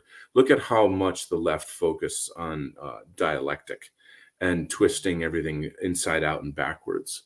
So that just demonstrates and points out how important it is to speak the truth. And absolutely. So there you go. And I think once again, I'm pushing it back on the audience. Every single person watching this needs to share it, needs to talk about it in their lives and find a way to do that. A lot of people are really comfortable with Jason Kuna's methods. I think it's amazing. We're very grateful for what he has. I think there's other ways too. And we as a collective should start coming up with more ways. Perhaps we could even be creating media that could be used as a tool for our audience to then, maybe share to other people and kind of bridge them into white positivity, for example. Absolutely. Yeah. I do this all the time. Naderific and some of the White Wellbeing Outreach team, they've started a channel, and I'm going to be helping them do stuff at least a few times this coming year. Very good. To where we just make I've already looked at the channel. God, I wish I could remember it right now, but I can't. Nate can link it or at least say what it is in the chat. I know he's here. Where we're just going to make videos that are short, relatable, and it's not going to be explaining terms or trying to break down stuff for people. It's just white positive commentary on the anti-white society we live in, and just pointing out stuff and having nice short videos you can share with friends and family that don't have anything, boogeyman scary in it, and no harsh words, things you can play for grandma, that kind of thing. And the more that we make that kind of stuff and the more ubiquitous that kind of sharing gets, the more latent confidence we're going to build in our people. So if we equip people with the right words and the right confidence and the ability to speak, then you don't need someone to have an effective history degree in debunking the lies of the last 100 years to be able to start making a change in their lives. We just got to get our people used to speaking confidently, knowing what's theirs, knowing what they are owed by birthright, and knowing what heritage that they're part of. And when we get enough people confidently talking about that, I think that the shift will come on its own, whatever shape that will take. I just want us to be in control of our own fate again. Indeed. Yeah, I just want to add the White Art Collective is also very active in this respect, and I think that we should. Oh, absolutely! I like those guys. Yeah, we need to give credit to the White Art Collective, a huge amount of credit, because what the White Art Collective is doing is translating a lot of this strong emotion into artistic expression, whether that's music, whether that's poetry. A lot of poets have been approaching me recently, which is a very positive sign. Great poets, great writers, artists, visual artists, videographers, then painters. So there's a lot of artistic expression. And as we mentioned earlier in the show, there's a lot of overlap and cross-pollination between the different groups that are doing some kind of art. So I think a lot of this is really positive, and it's something we need to pursue and continue. And I think groups like the White Art Collective are instrumental in this success. Absolutely. That's why I wanted to have on Olivia Key on my big Christmas stream a couple weeks ago. Right. Is I love the passion I feel in her lyrics when she sings. Like amazing. her music's very moving, and like Yes. I play that for my family. They love it too. And I think that music, artwork, media, and like I talked about with Donald about wanting to reach more people in something fun and jokey, like with my Discordant Dragons, I do. Like that's how we're going to get people active. And we have to start branching out and doing new things, because all the things that the royal us that we've been doing for the last decades, well, that ain't getting us anywhere. We have to start directly engaging and doing new, better things to get people thinking and moving and doing. Well done. Well said. Well, let's, I think that we've really had a phenomenal show. Incredible guests, incredible conversation. There were so many shows just inside this one show, with all these conversations. And I think Yiz really brought the perfect conclusion to all of this, because that's what's the theme of the show, is reflecting on last year and then thinking through what do we need to do for next year. And this conversation, I think, clearly lays that out. So, and it's the combination of all these great minds, all these great souls, and the passion that we have and the talents that we each possess, and combining them together, it's explosive. It's very, very powerful. And it reaches out into many different dimensions as well. So it's just extraordinary to be in your company, all of you, and the people in the chat. And the audience is so critical to all of this, obviously. So let's just do a quick round for some conclusions here, like final thoughts, Tyler, and where people can find you. Yeah, sorry, I was muted there. I was listening from the other end of the room. I figured you were training or something. I didn't know. Oh, all the time, man. It's like, in between talking, it's like you got to bust out 100 push-ups. Yeah, I was just gonna say you're doing push-ups. Yeah, just working out. Anyway, no. So thanks for having me on. It's great to also meet some of you I haven't met before. Yeah, Phil Eater and Yiz and Luke. Maybe Luke, we could talk about martial arts sometime before Donald puts his show back on track. Oh, hell yeah! Actually, Yiz does martial arts too, correct? Yes, I have since I was about 7 years old. Well, then let's get the four of us together for a separate show on American Zarathustra. Okay. Kumite, right? Yes. Oh yes. Heck yeah. Oh, yeah. Definitely. Yeah. Okay. I'll hook that up. Sounds Kumite, fun. I'll be there if I careful can. what you wish for. And Tyler, your new website? Yeah, well, that's not up yet. We have the web designer working on that. So the same place you can find me, Thamster, on YouTube. Okay. On Twitter, Tyler Thammy.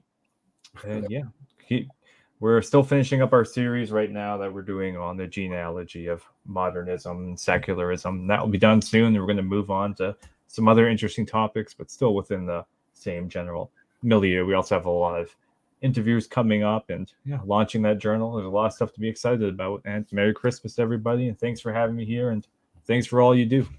Marvelous, marvelous. And Nellis, closing thoughts and where people can find you. I just wanted to thank everyone, thank the audience, thank all the guests, and wish everyone a Merry Christmas and a Happy New Year. May the new year bring us a lot of positive growth and good fortune as far as our personal success is concerned and our collective success is concerned. You may find me on Twitter under Nullis at Abnormocracy, and that's abnormal democracy, kind of a smashing of the words. I'm also on YouTube under Nullis Abnormocracy, also on Telegram, and also my website is abnormocracy.com. Hopefully that was articulate enough. Yes. All right. So Pill Eater, closing thoughts? Nice talking to you, Donald. And it's nice to hear from Tyler, Nullis, Yiz, and Luke.